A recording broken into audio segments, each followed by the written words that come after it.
Nintopic Podcast, all things Nintendo.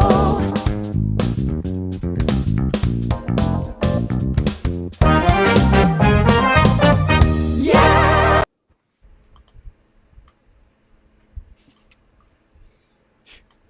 We can hear Mike you clicking, Odyssey Mike. and Oh, myself, there it is. alongside my co-organizer Paul Gale, are thrilled to unveil something spectacular: Indie Mania.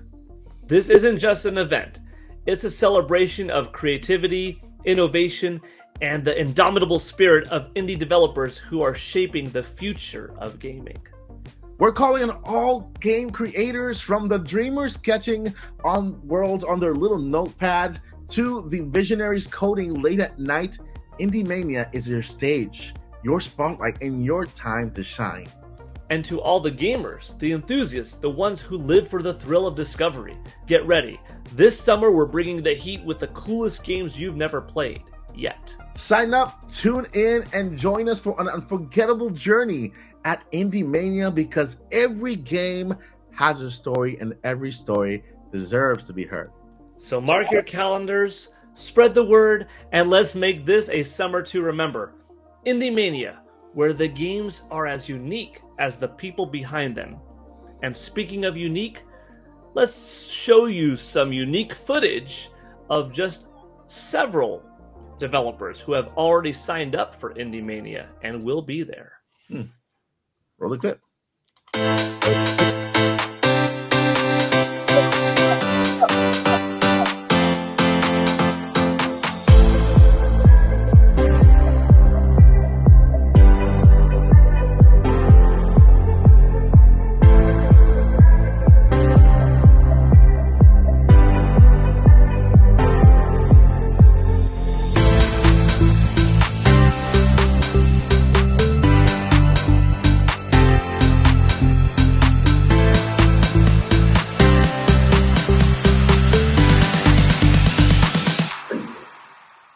Whoa, that was incredible. That's nice. Awesome. So, Paul, what else can you tell us about Indie Mania?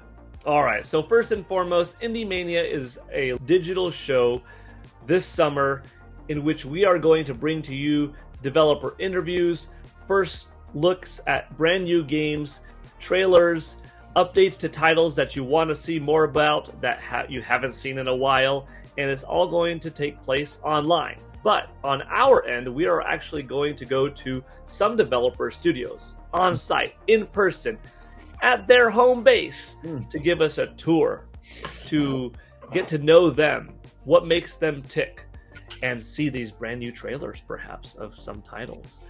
And we are also going to go to developers across the country, across the world even, and show you trailers, have a lot of fun, and like I said, some surprises along the way. But that makes me wonder, what are the dates? Did we mention that? I heard from the grapevine, from the rumors out there, that it's taking place this summer, September, specifically 13 and 14. And well, it's not just a showcase, it's a revolution. So are you ready for an uprising at Indie Mania? Sign up today if you are a gamer or a developer at IndieMania.net. See you then. All right, wait a minute. What is this? What is this? There we go. There we go. Now My we're cooking with friend. gas. You have gas? Is that what you said? Oh, What? I said now we're cooking with gas. Oh, We're on a roll. sorry. I've never heard that before. Sorry, Joyce. And I'm mysteriously going to be in Florida, in less than a few Wait, hours. wait. It's not the voice thing. Yeah, that ain't the voice, Mike. I'm trying to, oh my god, I'm stuck here. 1, 2. I'm looking for the music. Moving right along. 1, 2. Oh man. Come on. That's Anyway. you, Mike. I really gotta learn my setup here. Yep. That's they have to make it more blind friendly. I mean, they're big bright letters, the colors, so I should at least learn memorize them. All right, so welcome to the Nintopics Podcast officially now, and we're here, guys. We are we're in celebration of a certain game that just hopped into our neighborhoods, into our living room, into our switches, and into our hearts, apparently. And so we are talking about the first topic, Paper Mario, and we have an all-star cast here today. But first, we gotta introduce the king of the Mushroom Kingdom. We brought him over here from the Mushroom Kingdom. He was just mowing Mario's lawn one day, and I say, "Hey, what are you doing there?" And I said, "I'm just mowing Mario's lawn." And so, what are you doing after this? Well, I got to go over to Princess Peach and cook dinner for her, and then just go around the corner, and then I have to fight some little Koopas that were kind of getting in there. And well, I snatched him to the Mushroom Kingdom, brought him over here, straight from Nintendo Land. Landon, welcome. How you doing, man? Pretty good, Mike. Thanks for having me back. I'm glad to be with you guys again, talking about one of my favorite games of all time today, Paper Mario. Paper Mario. Yay! Yes. I'm sorry, I can't find the clapping thingy. Oh, I'll do it for myself. We can clap ourselves. Here we go. Yeah. Yes. I found the music looking for the clapping thingy. There we go. I found the music. Yeah. All right. Thank you for being here, Landon. You're awesome. And then moving forward to across the pond, the one, the only, the illegitimate son of Shigeru Miyamoto. There's a battle going on right now over there. I don't know what's going on. I know. Not Shigeru. It's Furukawa. Miyamoto is the brother. We got Paul Gale Network. What's up, Paul? When can I be the legitimate son? Why always the illegitimate son? I was planned by Nintendo. You know, Famicom came out July 15th, 1983. I was born July 7th, 1983. We were cut from the same umbilical cord. So what you're saying here is that you are a drone clone made by Nintendo themselves for propaganda reasons? Or they cloned me because I came out 8 days before the Famicom. Ah, okay. So you came out of whose womb? Furukawa? It's Nintendo headquarters / my mom. It's debatable. So you're off to a riveting start. The 23andMe came That's back, a word for it. and it's the 23andMe is very interesting. the 23. It's got European ancestry and specifically Kyoto ancestry. Yeah. One day we'll know the truth. The truth will set you free, Paul. No, I'm enjoying my summer vacation. I've been on break for 7 days now. That went by fast. Oh wow. But I'm off until I guess the last week of August, so it's quite a big break. That's a big break, yeah. My university gives me 3 months off, which my kids are like, how come we don't get that much off? Right? Yeah. Maybe one day.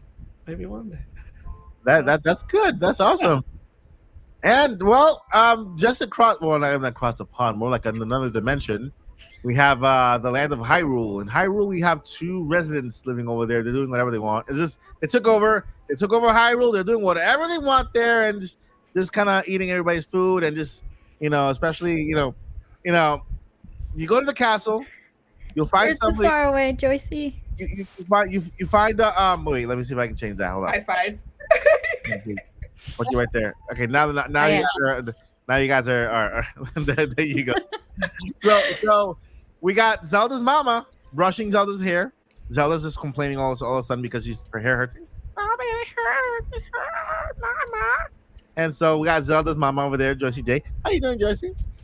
Are you suggesting I'm an abusive mother? No, it's just kids are like that. Kids like what I remember when my mom used to brush my hair. She's like, "Hey, ma, that's my eye." Ooh, okay. Hi, y'all. I am sorry. I'm just going to go ahead and tell y'all now. I do not have Paper Mario just yet. Mm-hmm. It is being sent to me. It's on its way. It's in the mail. Yeah. I won't get it till next week. But I've never played a Paper Mario game, so I'm excited for this podcast because then everybody can tell me, I'm not going to put together any spoilers, but everybody can tell me kind of like what the gameplay is like and what it's like. I've just heard nothing but good things about it.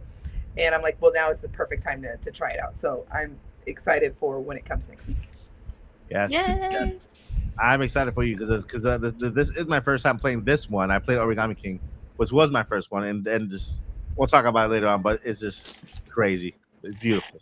And so we'll stay in Hyrule for a little bit, and then we'll go across the pond in Hyrule, just over the lake, right? Some little hands are coming out with eyes in their hands, just kind of running after me. So I'm just running away, and then I got to this little shed there, and then the little shed right there with the pot. She's just cooking for some reason.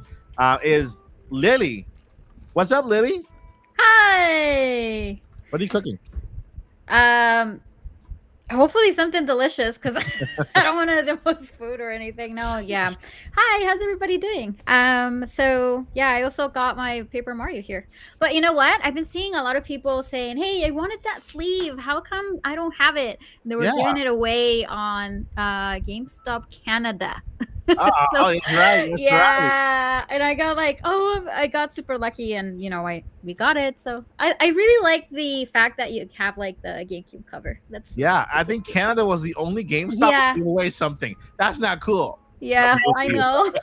I low key thought that was the box, right? The box, I thought that was the original version. Yeah.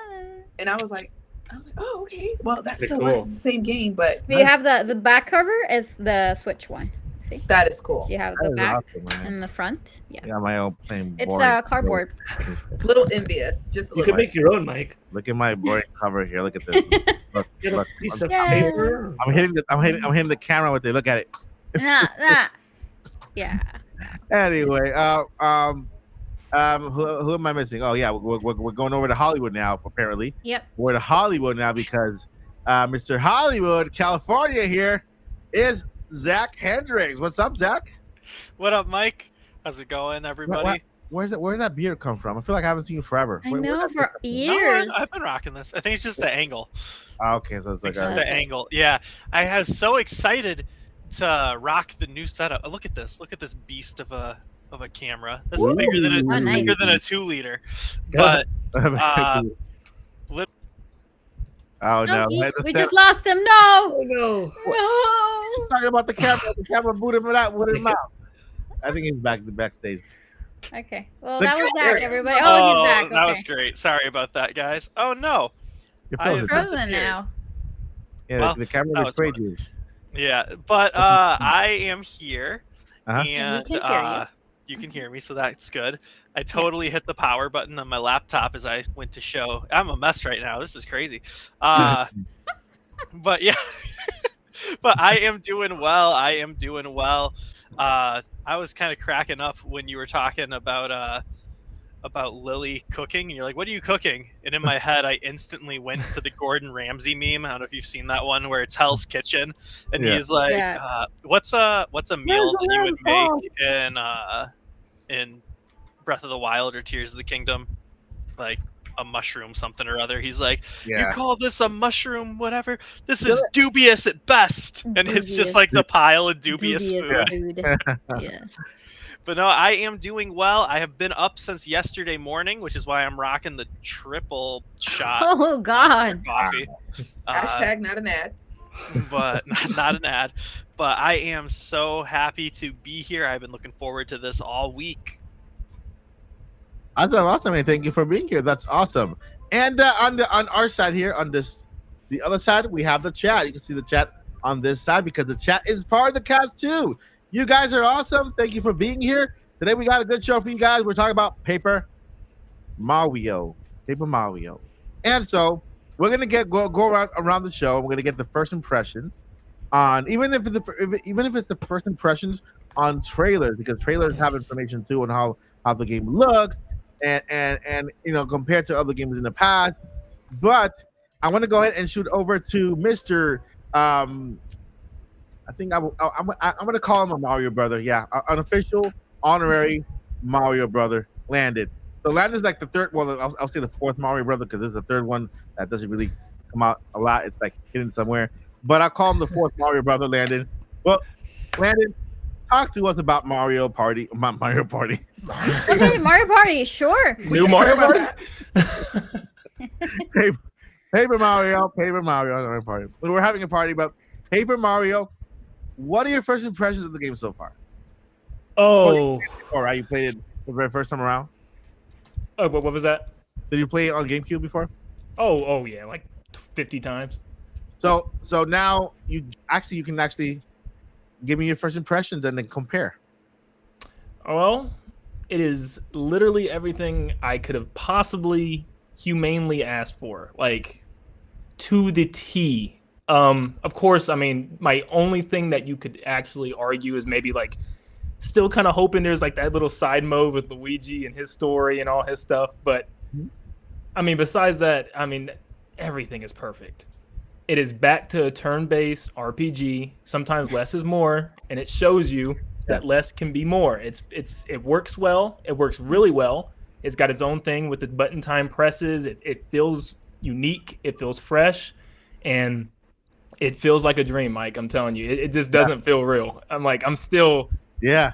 It's the only announcement I think in my entire life. I mean, through everything that I genuinely like started to tear up after hearing Pedal Metals again and just like seeing. Oh, it was so good. But I've been taking my time just trying to look at every little detail, and I made a video today just kind of comparing some little details that I've noticed that were different from the original. And it's like, it blows my mind to still people on Twitter saying like, it's not a remake, it's a remaster. I mean, it is remade. You can see the assets, the little, objects in the background, everything just feels like it's reconstructed with that the Origami King feel to it, which I'm gonna say right now, as I support and I really am a fan of old classic Paper Mario games, the Origami King was good.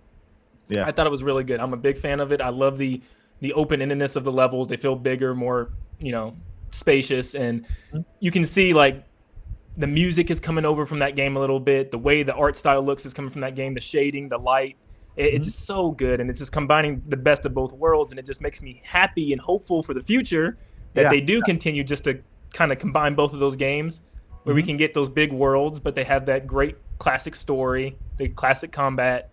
But I mean, so far I've been taking it slow. I'm only on World 2 still, and I'm loving every second of it.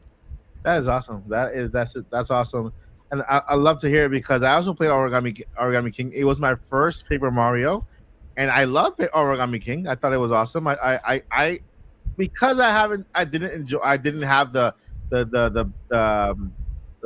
fighting base, the turn-based fighting. It was kind of turn-based, but it was like this little wheel you have to kind of work in to match and then hit.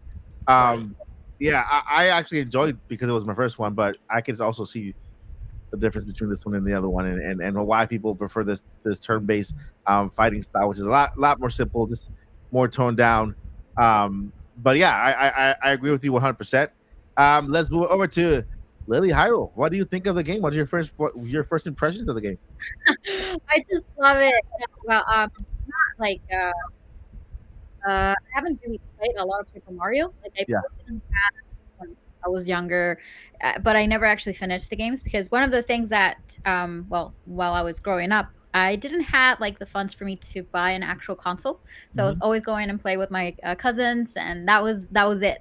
So if I had a little bit of income that I could probably, my dad or my mom get me a game, it was not going to be Paper Mario, unfortunately. So that's me, and I did play it, but I didn't have a lot of experience. So you can say that this is going to be like my first time playing. I did play Origami King.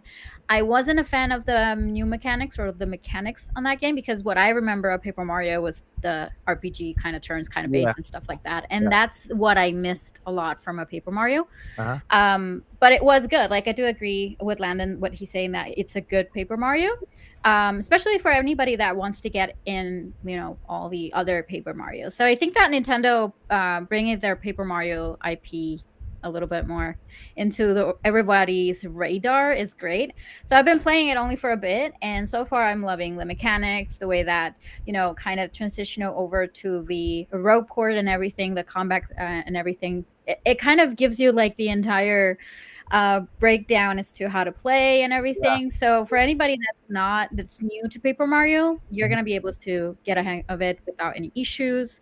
It was very smooth for me to start playing it. So, and the characters, like who can join your party and everything, and it's a very different experience from any other Super Mario games out there, of course. But I also understand that it's not for everybody. Yeah. But I've been hearing a lot of people saying that it's not a remake. It is a remake. It's not a remaster. Like Luigi's Mansion 2 is going to be a remaster. It's going to be an HD version of Luigi's Mansions from the 3DS. But this is an actual remake, and the shading, the artwork, the gameplay, the mechanics. I'm just loving it so far. Yeah. Listen, guys, the origami engine did not exist back in the GameCube days. That's just to let you know. Just if you need convincing if it's a remake or not, they rebuilt the entire game up from the same engine as Origami King. Meaning they had to rebuild the assets. They might have reused some assets for this game to make it the process a little better. You're right, but they actually rebuilt it from the ground up, level by level, everything all together. So it is an entire remake. It's not even a remaster. It's a remake of the actual game. So yeah, I mean, I agree with you, Lily. Awesome. And then I know Paul told me that he still hasn't got the copy, and then Joycey hasn't gotten a copy. But I have a question for you too, and I want to know from you, what do you guys? Have you played the previous one? Let me go ahead and let Mr. Zach inside. Yeah. Have you played the GameCube one? Yeah, I played the original one back on GameCube. I think it was close to a Halloween release of 2004. So I remember it was getting close to my, end of the semester, pre-finals. That was one of the big games that I played like that holiday season, kind of, I think around Halloween time going into Thanksgiving break and like that kind of thing. And it's a great RPG. I mean, as an RPG, it's really good with a great story, and it has plenty of charm. Fun gameplay mechanics. It's held up to I think it's held up. I'm getting tongue-tied. It's lasted the test of time, or held up throughout the course of time. You know what I mean?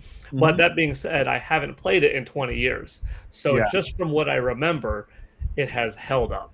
Where I'm comparing it to different RPGs that I've played over the years since then, different Final Fantasies, Tales of games, Xenoblades in recent years and stuff like that. And I'm like, you know what? It's still a very unique experience, even though we've had Paper Mario titles since then. It's probably the best of the Mario RPGs. If there's one that I like more, maybe it is Super Paper Mario on Wii. Some people don't consider it an RPG because its gameplay mechanics are very different. I mean, if you like traditional 2D Mario gameplay, you'll probably like Super Mario RPG by default, because here it's got a good story and fun characters and progression, but it plays like a 2D platformer because it essentially is one. But I gravitate a little bit more towards the play style of platformers, probably more than I do RPGs in terms of genre preferences. So maybe that's why I like it more. But story-wise, probably Thousand Year Door probably is the best. So for me, though, even though I have a fond memory of it in my head, not having played it in nearly 20 years, I'm going to experience it for a very large part, almost for the first time, because 2 decades have passed, and 2 decades worth of different games, different stories, different everything. So it's kind of like, imagine that cartoon that you watched as a kid. Maybe it was Ninja Turtles or something like that. You only had that one run of it, and you loved it. Or you watched it maybe multiple times, but all 30 years ago. And then right now you're watching it. Some of that feels that nostalgia awesomeness where you're like, oh my gosh, that's a smell that you never forget, That's a sound you never forget. That's a little bit of a music that's in there. But so much of it is going to be so new. So you're almost getting this duality of new for the first time, but the nostalgia feels. So I'm kind of looking forward to playing this. I had the same experience, by the way, I'll make it quick, with Super Mario RPG. That one was even further removed. I played it back on Super NES back in the day, back in 1995. So for that one, for me, it was even longer. And when I played it for Nintendo Switch, last year, I'm like, man, this is so new. I don't know what's happening next. I don't remember the next boss fight. But then after playing it, I'm like, oh, okay, yeah. Oh, wait, the little sewer, So it's kind of a cool feeling because some people revisit, and I don't blame you for doing that. Like some people know this game inside and out, but you always talk to somebody. Like Lilly and I were talking just before the show started. You hear people say, I wish I could experience for the first time. You're so lucky that you get to do it and appreciate now as a grown-up or something like that. Well, I don't know. I mean, I was already a grown-up, to be fair, when this game came out. But a younger adult and then a more seasoned gamer now. So, seasoned. Yeah, that's a good word. Seasoned. So I'm just hyped. If you're in the chat looking forward to it or questioning it, I would say hop on, because if you love Mario, and if you love Mario for the character, the colors, the music, the environments, the humor, you're going to get all of that. Yeah. And if you're like a little apprehensive because you're like, I don't know if the gameplay mechanic of I hit you, you hit me is good, because that is some turn-based RPGs. I would say put that little hiccup aside and go in, and you'll probably have a really good time. Yeah. I recommend it highly, even though I haven't actually purchased this one yet. Yeah, I could recommend it highly based off of my past impressions. That's awesome. So, Joyce, have you played the game before in the past, or this is your first time? It's my first. Excuse me. It's my first Paper Mario. Period. That is awesome. So I haven't played any of them, but y'all know I am I love Octopath Traveler, and so that's the game that turned me on to turn-based, because I'm always want to be in the action. I want to be doing it myself. Yeah. But excuse me, what I learned about turn-based is that you get time to think, and it can actually be a lot more challenging. Whereas, y'all know I'm Zelda's mama, I'm over here in Hyrule. I can just take a sword and I'm just, hacking at something, just throwing an arrow, firing an arrow at somebody. Yeah. But with turn-based, you kind of have to sit there and think like, okay, what's the best way to handle this? And of course, I know there's limitations in certain instances and things. So I was like, okay, Mario turn-based. I said, this is going to be good. I got to try it. I've heard nothing but good things about this game for like 20 years. I still want to try it. So that is awesome. That is really, really awesome. This is my second Paper Mario because I played Origami King. That was my very first one, and I love Origami King, and I still love it today, even after playing this one. I did like I'm used to RPGs. I played all the Final Fantasy games, Chronos Cross, Chrono Trigger, back in the day, and so I'm used to the back and forth turn-based game, and I'm fine with it because I love it. But when I played Origami King, it did present to me a different battle system. It was like a wheel of a battle system that you have to be very precise and technical with that one. And I remember there was this boss battle in one of the temples. I think it was like the Fire Temple or something like that, where it was a phoenix, and you had to kind of time it right, and then your steps right in order to fall in the right spot to hit it. I love that part because that made it. What do you call that type of RPG? There's that like what Mario plus Rabbids is in a way. That tactical RPG. Tactical, yeah. You have to be kind of tactical on how you use your moves so that you fall in the right spot. And on the way there, you might pick up a heart, you might pick up an extra move. And to me, that was like very creative after being used to be, the back and forth. What this game blew me away was how beautiful it looks. The simplicity in the back and forth too and everything. The soundtrack is beautiful. The artwork. I just sometimes sit there and just listen to the music. It's awesome. Rogueport, that soundtrack is crazy. It's really, really, really, really good. And so I was just like there. I'm like looking and just listening into it, and the jokes are hilarious. I think I'm on World 2 also. I just made it to World 2. The puns and the jokes are just out of the door. They're hilarious. Humor.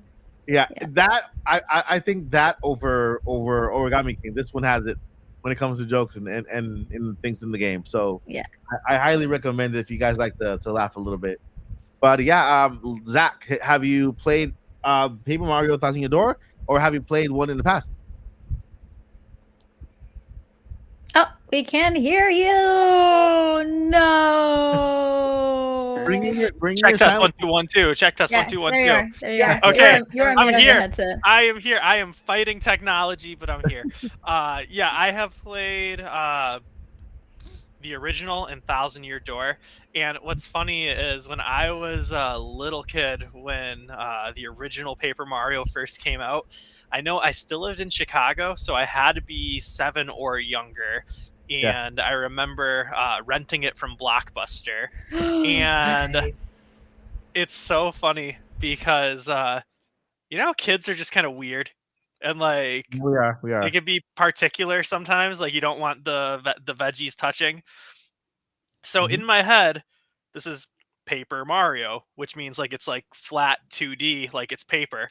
And I remember I started playing, and you can run around every which way. And this is the OG on the N64. Yeah. And I just remember being like, this is so dumb. This is just cartoon Mario. And like and then like I hated it, and I think I rented Mario 64 at the same time, so I just started playing that instead.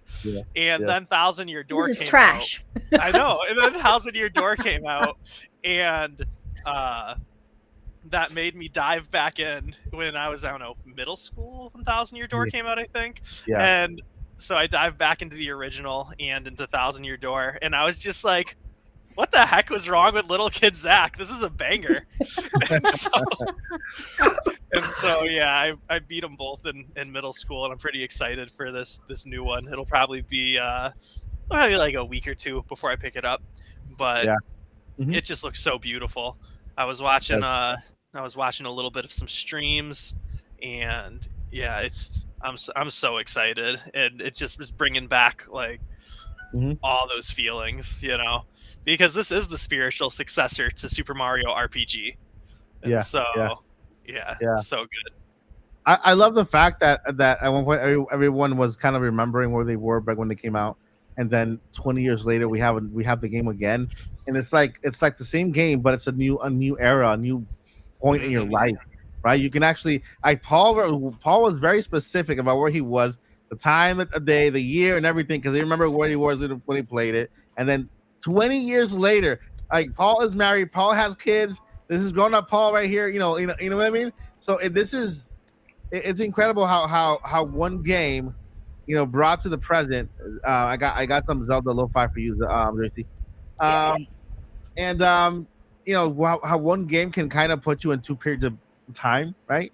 And so I highly recommend it. The first time around, I was also in Mario 64 when it came out, so that's why I kind of skipped Mario RPG and all that stuff. But this time around, as the adult Mike appreciates more everything, you know, the hard work that goes into it, how beautiful it looks. Young Mike was he's just too young, man. He's just too young, man. All he cared about was Pizza Hut, and McDonald's, and Casper the Friendly Ghost on TV, and you know, like all these little old shows back in the 80s and in the 90s. Eureka's Castle on Nickelodeon. What else was back then? You got the Ninja Turtles from the 80s also with the outfits. I mean, 80s everything. I had the Michael Jackson glove, the Michael Jackson jacket, right? Moonwalking all over the place. Everybody did. So that was me back in the day. But yeah, apart from this game being a port, apart from our first impressions being awesome, and those of you who played it before or playing for the first time, I mean, it's going to be an amazing game for you guys. It was built on the Origami King engine, right? On the same engine that they built Origami King Paper Mario for Nintendo Switch. And so, with that said, I love how they use an engine they have for a previous game of the same exact franchise to build future games. And so I want to throw it out there for you guys. What games do you think from the past that they have already remade, that they have engines for, could they bring back? Like from you know, think about engines made in the past 7 years for the Nintendo Switch. Okay, games from the past that they could use the same engines for to bring now. And while the cast thinks about that, we have a game to play. Okay, you guys are gonna get some points. The chat's gonna get some points. Everybody's gonna get some points. And so I'm gonna go ahead and throw it to Landon. Landon, what do you think? What other game are you looking forward to seeing in the future, like just a remake like Paper Mario? Well, I mean, I kind of thought they would use Luigi's Mansion 3 as a big emphasis for 2, and it feels like they didn't. It just looks like it like just a little remastered, but I don't know. I feel weird with that game. I don't know. I played it a couple times. I never was a big fan of 2 compared to the original because of the, feeling of running through a giant mansion by yourself. Yeah. And I mean, what they did with 3, like I said, I think the future is insane because if they do, whether they keep that engine or work with an even better one, I mean, it's Luigi's Mansion 3 is gorgeous. Yeah. So I'm on the Luigi Mansion train right now. So, I mean, I agree. The Luigi's Mansion 2 HD still doesn't look as good as Luigi's Mansion 3. So I agree. Lily, what do you think? I just want to say that I finished Luigi's Mansion 3 in one sitting in Christmas Day, okay? Yeah. And my hand actually started hurting. So yeah, I wouldn't say I'm a huge fan, but I am Luigi's Mansion. But anyways, I guess I do agree with Landon in terms of like it would have been nice to have that like Luigi's Mansion 2. But I have hopes that if we have Luigi's Mansion 3 engine, that if they remake Luigi's Mansion from the GameCube, that'll be amazing. Like I really love to play Luigi's Mansion, the first one, the one that came for the GameCube, for the Switch, using Luigi's Mansion 3 engine. That'll be great. The other one, of course, I'm gonna go with Zelda, but I don't know if I want any Ocarina of Time built on a Breath of the Wild or Tears of the Kingdom engine, but that could also work. What about a Link's Awakening engine for another Zelda game? Oh yeah. Oh, there's so many top 2D games that they can Don't remake. take mine. The Oracle games. I'm not. I wasn't. No worries. Yeah. All right. Jesse. I do agree with you though, Lily. Yeah. I totally agree with you because it was Paul that kind of had me look at this differently. Everybody already knows my favorite game of all time is A Link to the Past. It still is. You don't want anybody to touch your perfect thing, but Paul kind of made me realize this was like a while ago. We had this conversation that giving it a remake like the Link's Awakening treatment, or the direct sequel, I believe, was A Link Between Worlds, and I love A Link Between Worlds art style. I think it's absolutely gorgeous. It's not that flat looking, kind of 2D like that. So I really, really would like if they're going to be either remake it with the Link's Awakening engine or A Link Between Worlds. That's kind of what I think. I like A Link Between Worlds engine, but it would bring it to a new audience. So now when I talk about it all the time, everybody could be like, "Oh yeah, now we totally get what she's saying." Yeah. But it is currently on NSO. Everybody go play it. And Paul, what game would you bring back from the dead to the present with the new engine?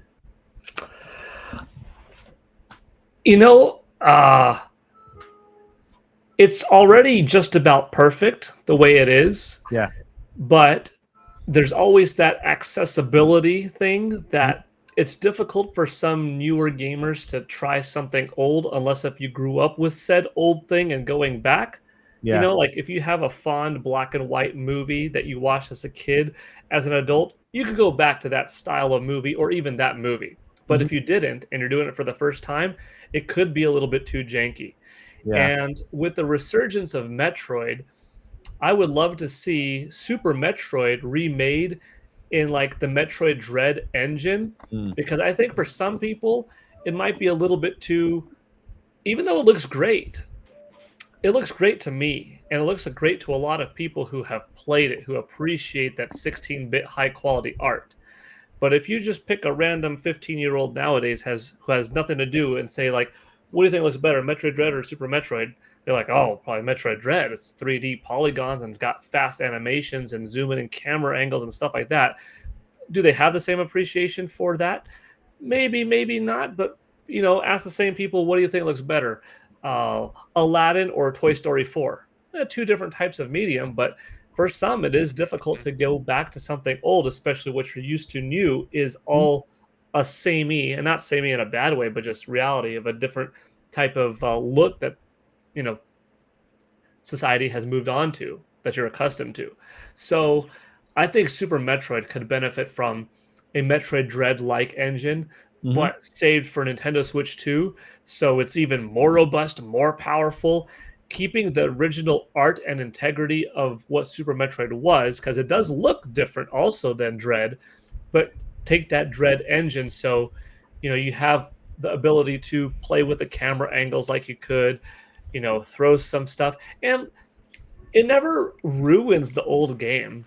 The old game is preserved. You can play the old game in its original form on an SNES or on the Wii or Wii U Virtual Console or on, you know, the Nintendo Switch Online service. So it's there.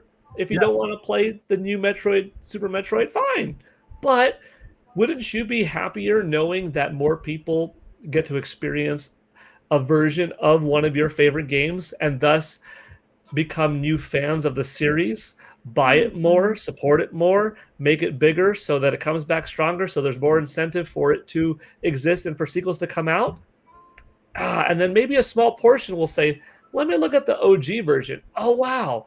You know what? That's pretty cool. That's where it came from. And then maybe you have more, you know, common things to talk about. So Super Metroid, that's my pick. Yeah, for now. On the Mike, I lied. And that's why he changed my mind. Yeah, Better call Paul. Landon lied. You I lied. lied to you, Mike. It just hit me. I completely said the wrong thing. There's only one answer to this. Super Mario Odyssey engine for Super Mario Sunshine. Oh my god.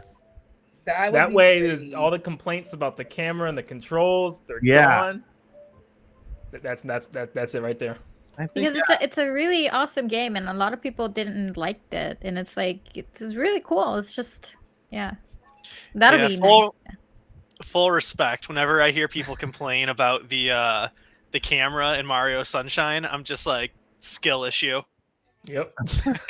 I'm like, get good. No, I'm just kidding. But that's the thing. Like, I've seen a lot of people that started with Breath of the Wild, and I've seen a very small portion trying to get back to the original, let's say, Ocarina of Time and something. They're complaining with the camera so bad. I'm like, yeah, that was our years. That's exactly what we needed to go through, and we got a little bit of skill trying to move the camera around. But it's difficult. Not everybody can do it. Like, we used to play those kind of games, but it's not for everybody, for sure. Yeah. And Zach, have you given us your remake with the current engine? I have not. I feel like you know it already, Mike. Let me guess. I think it's gonna be Galaga. Ooh, no. That's my second. That was my second one. Okay. It would be Diddy Kong Racing on the Mario Kart engine. Diddy Kong Racing Mario on the Kart 8 Mario Kart. DX engine. You're right. Yeah. You are right. That would be amazing. And then also, because Paul brought up Super Metroid, I got to give a shout out to my brother-in-law Andy, because he recently hit top 60 in the world on any percent speed run for Super Metroid. Ooh, so nice. So Nice. That's really cool. Credit where credit's due. Yeah, shout out. But no, Diddy Kong Racing on the Mario Kart engine for sure. That'd be cool. They add that. They added that like a sidekick to the next Mario Kart, just like they did with Bowser's Fury. Like Bowser's Fury was this little game on the side of the other Mario game. Just add like Diddy Kong on the side of it. That way you have it there and play it, right? Because I don't think they'll make Diddy Kong just because Mario is there. They'll just add Diddy Kong as a racer to Mario Kart, and that's it. Call it a day, But I agree.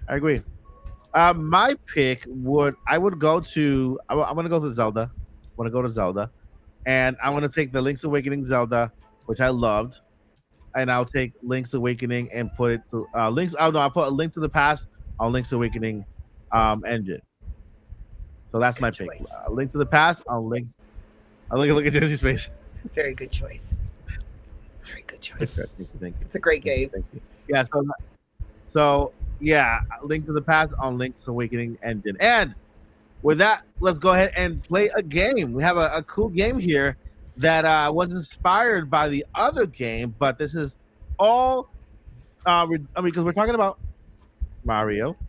Hey, this is upside down. Mario, and we're talking about Mario, Paper Mario. I don't know what that is. You know that? Yeah, it is.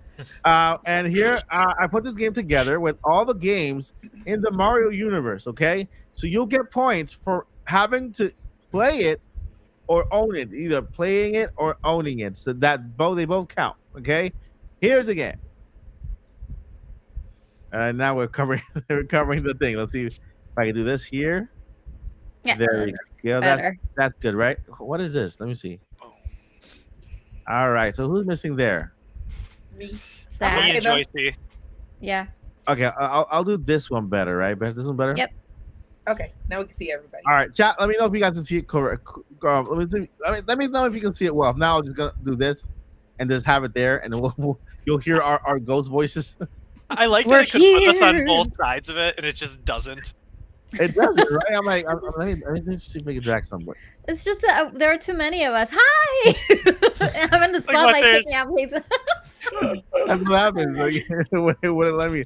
All right, so here we have the game, guys, and this is how you play it. All right, at the top, this game is called Game Hogger. Okay, it means that you played so many games, you have so many games in the Mario universe. You get 1 point for free in the bottom. Okay, because if you haven't played anything, I'll give you a point for free.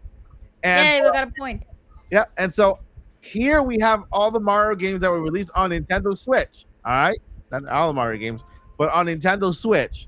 And you get points. The points are next to them for every game you play. For example, if you play any mainline game, you get 5 points for any mainline Mario you played. Okay, you get 2 points for any games related to their sidekicks. That could be Luigi's Mansion, could be Princess Peach, and so on. All right, or even the Toad one. That's the sidekick, right?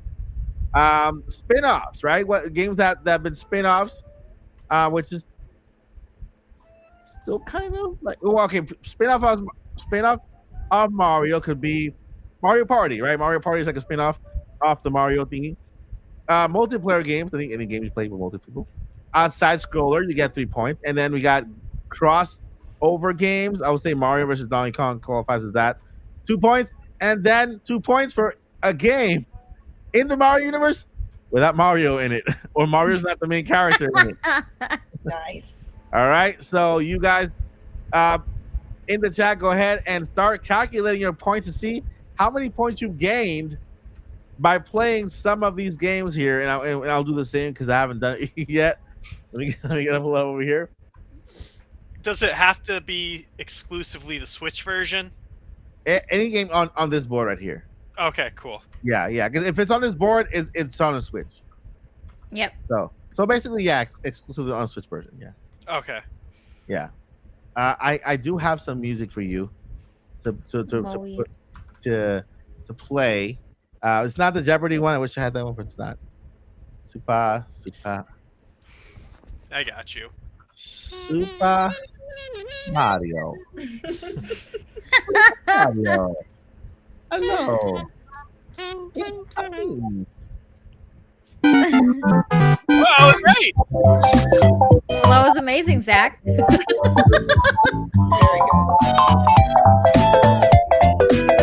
All right, how many points do we have?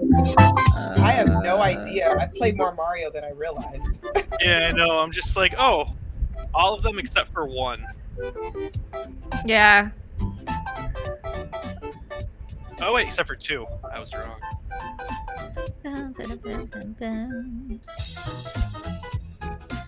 For anybody listening on radio or on your podcast station, this is just a little music break for you.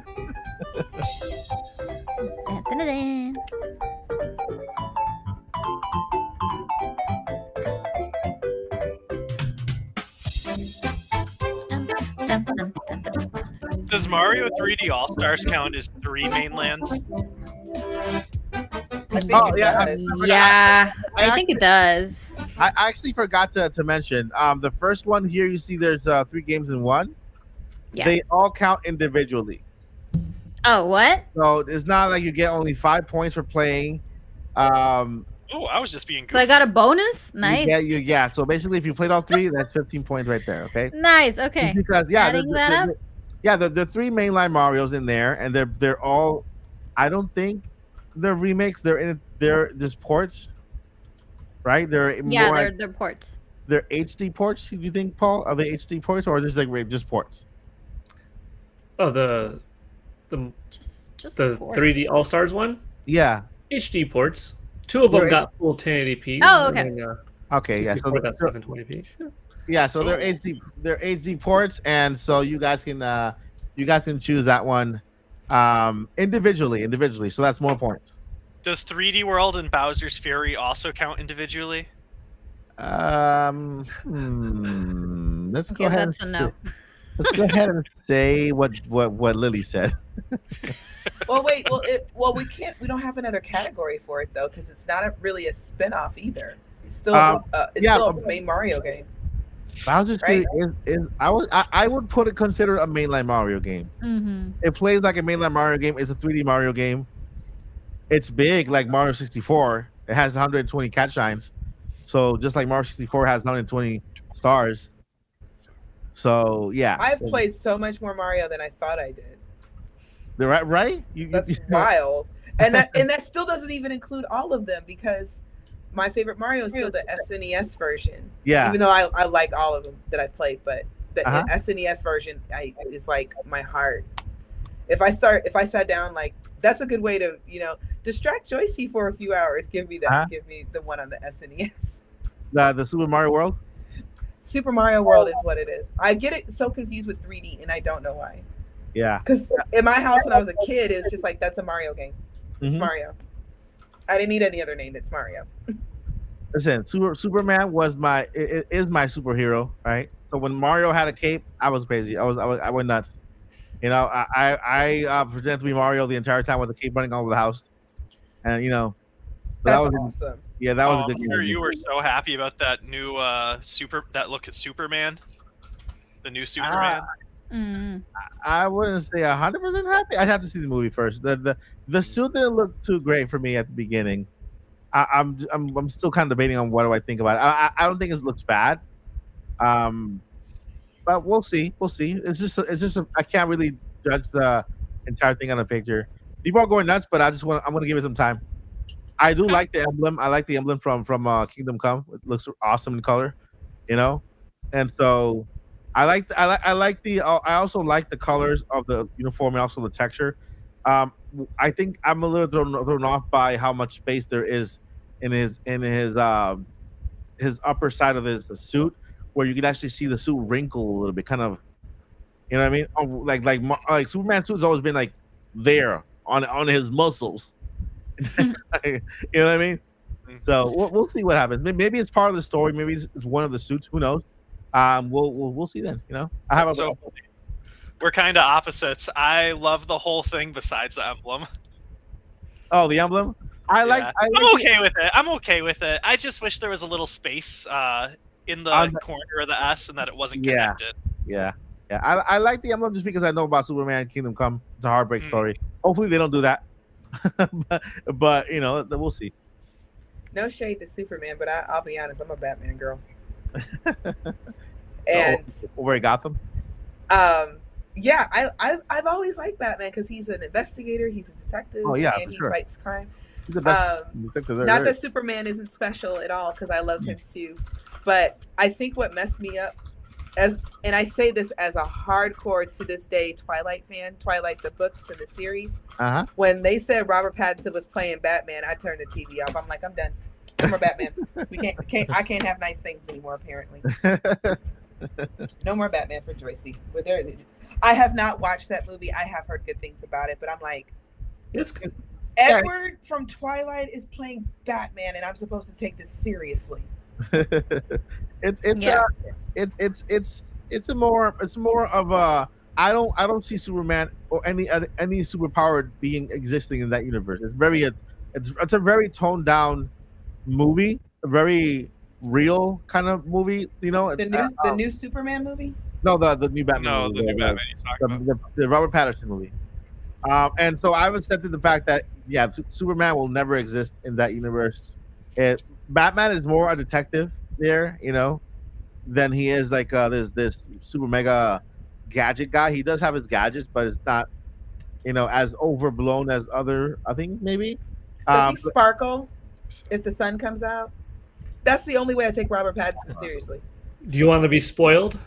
Sure, I don't mind. So when Batman, as a nod to the Twilight movies, in the film The Batman, when he gets hit by bullets, he sparkles. They just did a little bit of an homage to it. Did they do that for real? Because Robert Pattinson hates those movies. No, I just want to see what you would say. So I was like, they must have done that without him knowing if that was true, because he said that he's hated those movies and he wished that he hadn't done them. And I'm like, but you ate for like how many years? Think of it like this. Maybe this will work. You're a massive Legend of Zelda fan, and you've had blonde Link, brown-haired Link, pink-haired Link, pixelated Link, Kid Link, Toon Link, Adult Link, Portable Link, Motion Control Link, D-Pad Link, Analog Stick Link, and Amiibo Link, non-Rumble Link, Rumble Pack Link, Touchscreen Link. Don't forget Cartoon Link. Cartoon Twilight Princess Link. You're about to have Link. A movie Link, live action. CGI Link. CGI Link. I think watching Batman, you can handle it. Okay, so tell me you haven't seen Twilight without telling me you haven't seen Twilight. How do we do that? I've seen Twilight, but I like the movies. I thought they were fun. No, the movies are amazing, but the thing is, if you read the books, we're gonna get going in a minute, y'all. I promise. But if you read the books, it's like that makes sense why they pick those particular actors. They smoothly fit right into that role. But just like Robert, I can't take Kristen seriously either in anything that she does. They just happen to do two roles that were really, really great for them, and everything else, it's like, at least you tried. So and that's Joyce's shady corner. Hold on, how did they get 1,600 points? 1,600. Honestly, like I ended up so much higher than I thought was on there. Nothing hard. I just hit the multiplication sign way too many on my calculator. I was gonna say, like, who has 1,600 points? Do you have another list that we don't see? Yeah, okay, I gotta start over. They're all like, unless they were all like, I think we'd have to have more points for that for them to be worth more points.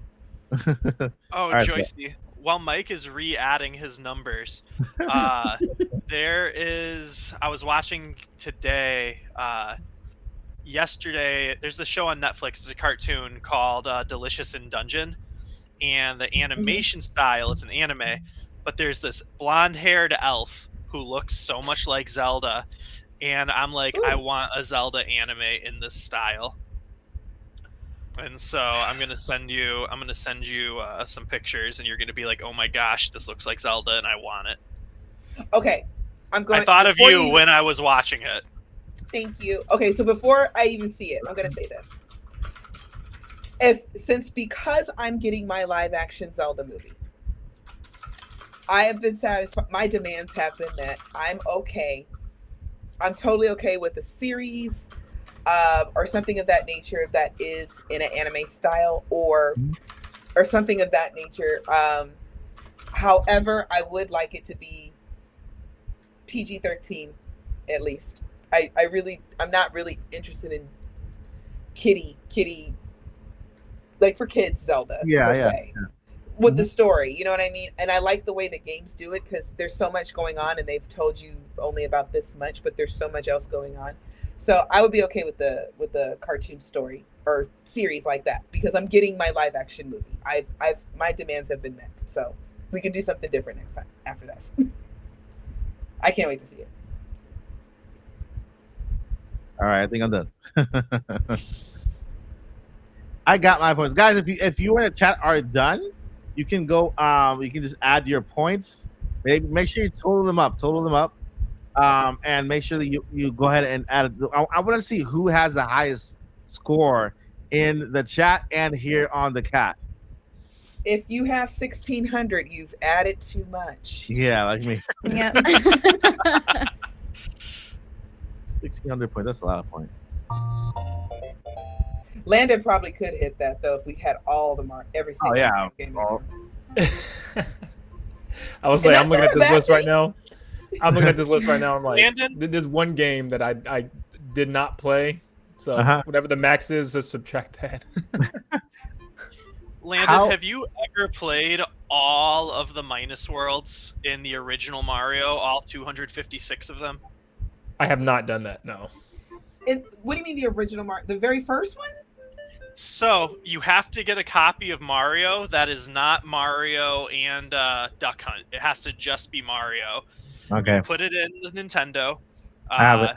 I might get the order wrong. Then you take it out and you put in tennis. Literally just the tennis game. Run around for a second. Take out I'm dead serious. Take out tennis, and when you put Mario back in, there's 256 like minus worlds because tennis used different RAM slots, and so it rearranges stuff in Mario. And I will send a news that article. true? That's 100% true. Yep. I bought a copy of Mario just for that reason, and a copy of tennis. See, this is Auntie Joyce's Zelda Mama's PSA here.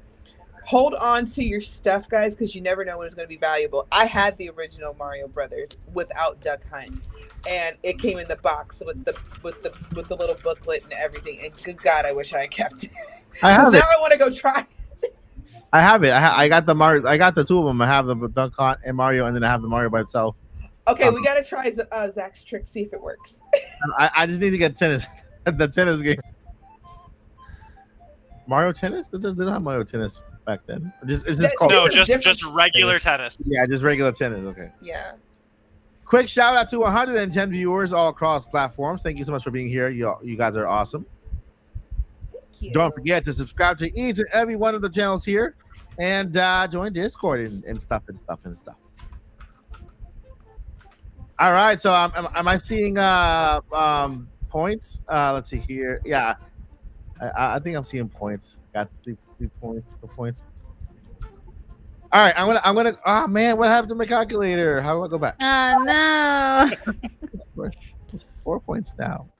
You gotta have a little notepad when we're doing these things. Yeah. All right. I know. so I'll just round I up was to in the 80s. 600. Yeah. The only games I haven't played on this board have been Princess Peach Showtime. Let's see here. Play that one. This one. And Toad Tracker. Let me see what else.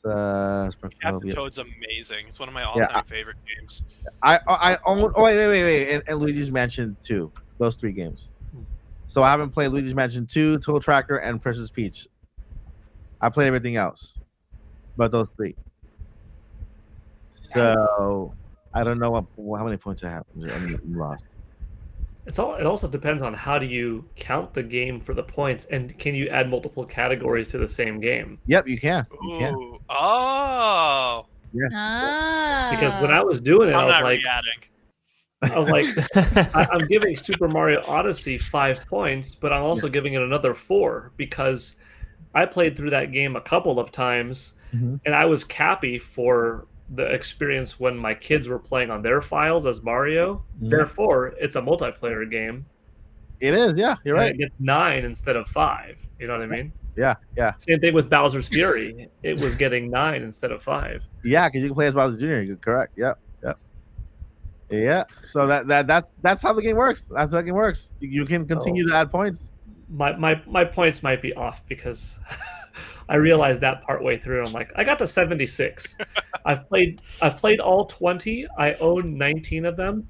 The only one I don't own is Mario vs. Donkey Kong. I don't own it now, nor did I own the original, but I played the original GBA one and I played the demo of the new one. Just didn't buy it the time. So yeah, the demo counts as a new one. So yeah, it counts. So what do you have your total, Paul? 76, but then I realized, wait, I could be adding things more, so it's probably higher than 76 is my guess, but that's what it is so far.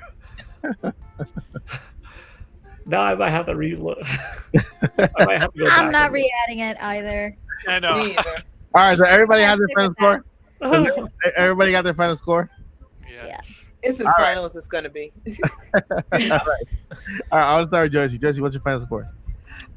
Mine's 34, but I think I took it at face value, and I was like, okay, this one's crossover. This one's this one's that. Mhm. So, so let's see here. Not in no particular order. Oh, that's right. Mario World's not on here. Just kidding. Mario 3D World and Bowser's Fury. Yeah. Mario Odyssey, of course. Mario Maker 1. Mhm. Was it 1 on there or 2? 2. Okay, actually, so we're gonna go ahead and deduct 2 points. That's my bad, y'all. That's my bad. But that's because we're looking at the ones that exist on the Switch, right? Yeah. Right. That's the That's my reason. bad. Okay. Yeah. So Mario Rabbids, I do eventually plan on getting Mario Rabbids the second one because Yeah, I really like that game. Uh-huh. Mario Kart, not my favorite, but I played it. Mario Brothers U and Mario 64. Okay. And Awesome. Paper Mario's in the mail. Paper Mario's in the mail. Okay. That counts. Does that You count? own it. It counts. You own it. Yeah, you own it. It's yours. Oh, good point. It's yours, not with you yet, but it's yours. Yes. Okay, so we could add. So we had to deduct 2 points. Now we can add back 5. So, Carry the technically one. Carry that's the one. 37. There you go. There you go. Landon, what's going on? 1, 2 points. I ain't gonna give you no points, Mike, because I scratched it off 8 times. But I'll tell you this. I'll tell you this. Paul had me re-guessing. 'Cause once he said something, I was like, "Dang it, let me go back real quick." Right. But I'll I say like this. it here. I think the wrong Every time game on to this start. list, I played, I owned, I played with friends. The only game is Mario Brothers U Deluxe because I have the Wii U one. I was like, Yeah. nothing is bringing me back to this game right now, especially after Wonder.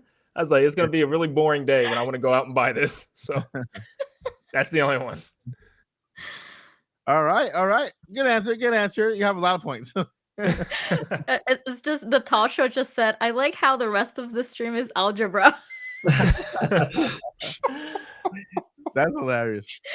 Algebra. We're on break, Mike. We're not supposed to be doing math. What's wrong with you? Jeez Louise. I'll be right back, guys. I got an important phone call. I'll be right back. All right. Yep. Yeah. Right. All right. So take it away, Zach. What is your high score? So I think it's 68. The only ones I've played all of them. Just as far as the Switch goes, the only ones I haven't played on Switch would be Thousand Year Door, and then Mario versus Donkey Kong, and there's one more. Where are you, buddy? Luigi's Mansion 2. Okay. Awesome. And so I only added all of them once. So And what is your top score? taking 68. But if we do what Paul did and combine things, then I don't know. Well, let's just say 128 because it's Nintendo 64 times 2, since this is algebra now. All right, Lily, what's your score? Well, my score is going to be completely different because of what Paul said. Thank you, Paul. But I'm going to say my initial sum. My initial sum was 60 points. Uh-huh. There are several that I have not played on the Switch, and that's Mario versus Donkey Kong. I have not played on the Switch. Yeah. Any of the Mario Rabbids, I have never played. So I've been meaning to play them, but I haven't really had a chance. And probably a lot of you might hate me for this, but Luigi's Mansion 2 shouldn't be on that list because technically speaking, it's not even out yet. But it's on Switch, though. It's on Switch. But yeah, I played it on I guess it's 60 points. So other than that, I think pretty much I played every other game there. Yeah. I put Luigi's Mansion there because it's available for pre-order. So and some people own it already. I don't, but some people do. Yes. All right, and who's next? Who still needs to add their points? Did we got Paul's points? We got everybody's points, right? Yeah, I think so. I got your because I accidentally erased it, so no point there. But I played every game except for those 3 games, like Luigi's Mansion 2, Princess Peach Showtime, and what's the other one that I said? The Toad one. And the only reason why I played, I didn't play Princess Peach Showtime because I had to choose between Mario versus Donkey Kong and Princess Peach, and I wanted to play Mario versus Donkey Kong. And I went with that one, So, but yeah, I want to know what Liam in the chat was like. Did I win?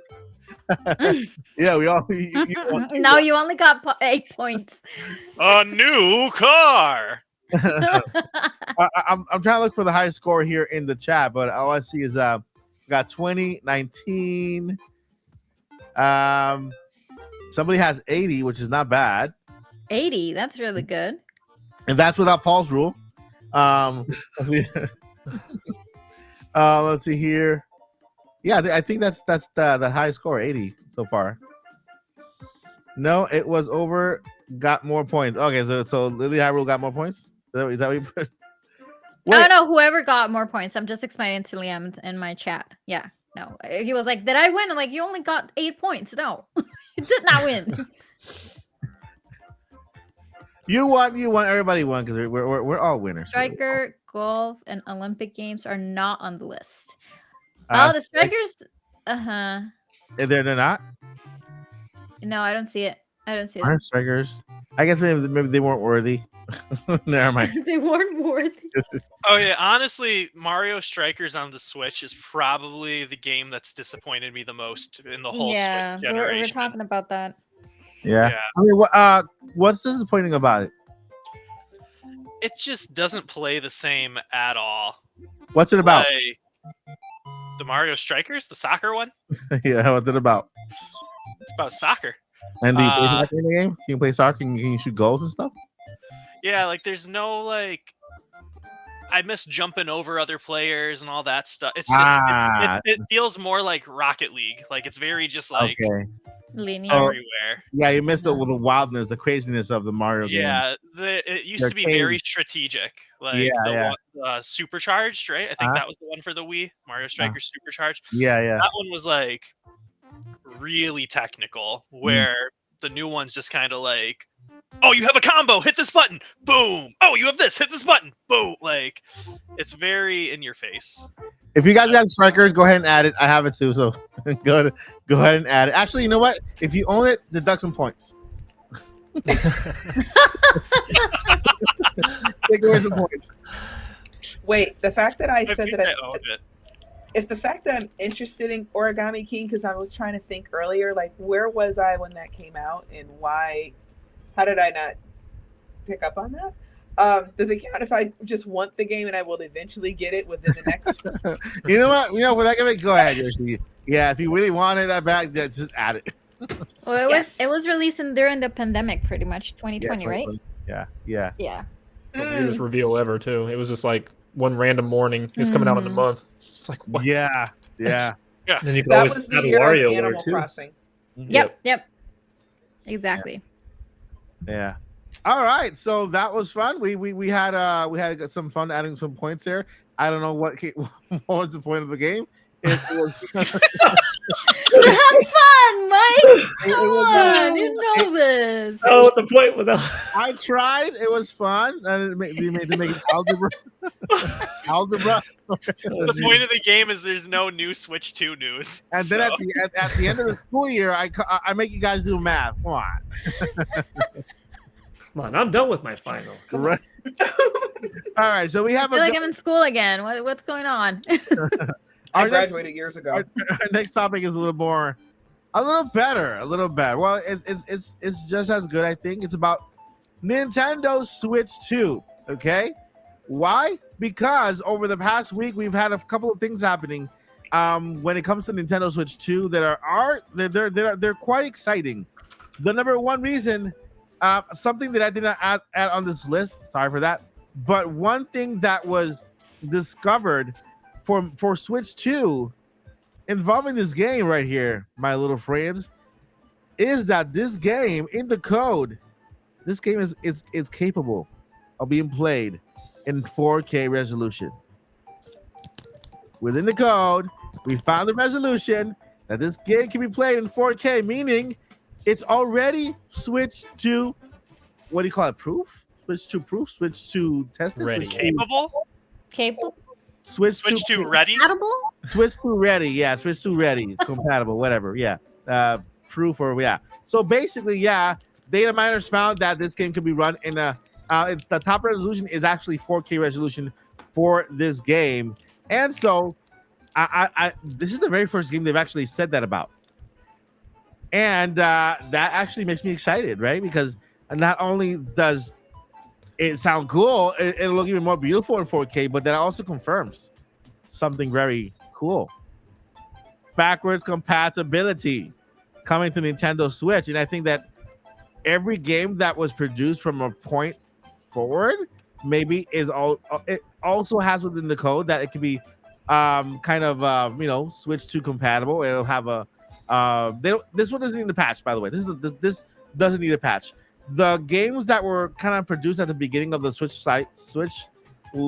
system, maybe they need patches or updates, but this one, it looks like it's ready to go for Switch 2. So that's the very first thing, which is really, really cool about this, that, we kind of have a gem here when it comes to Switch 2 games.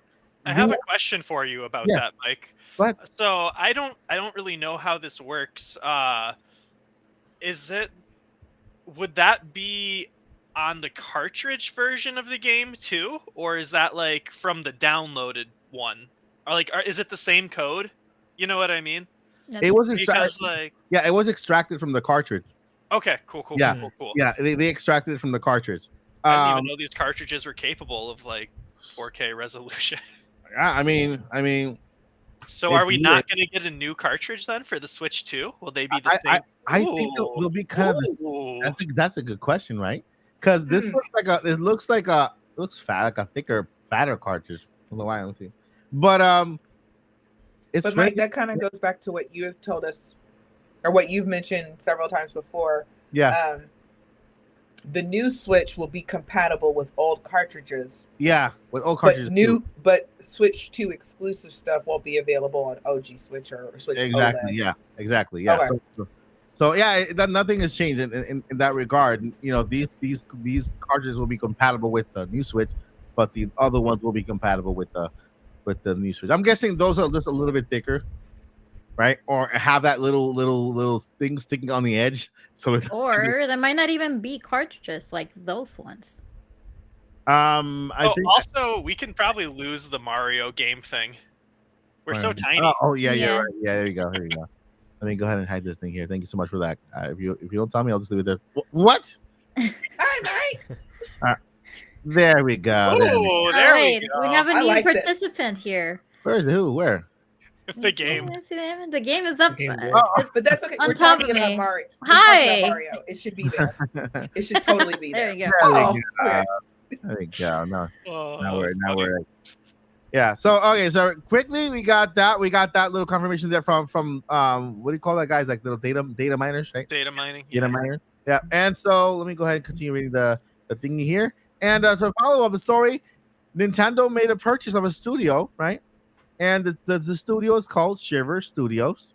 The studio's job has been to basically, they've never really worked on major games all by themselves. They've been working on porting games for all major consoles. They worked for PS4, PS5. They worked with PlayStation, Xbox, and with Nintendo. And so they were the ones responsible for porting over the Harry Potter game, the Hogwarts Legacy over to Nintendo Switch, and they also ported Mortal Kombat 1 over to the Nintendo Switch. They were the studio in charge of that.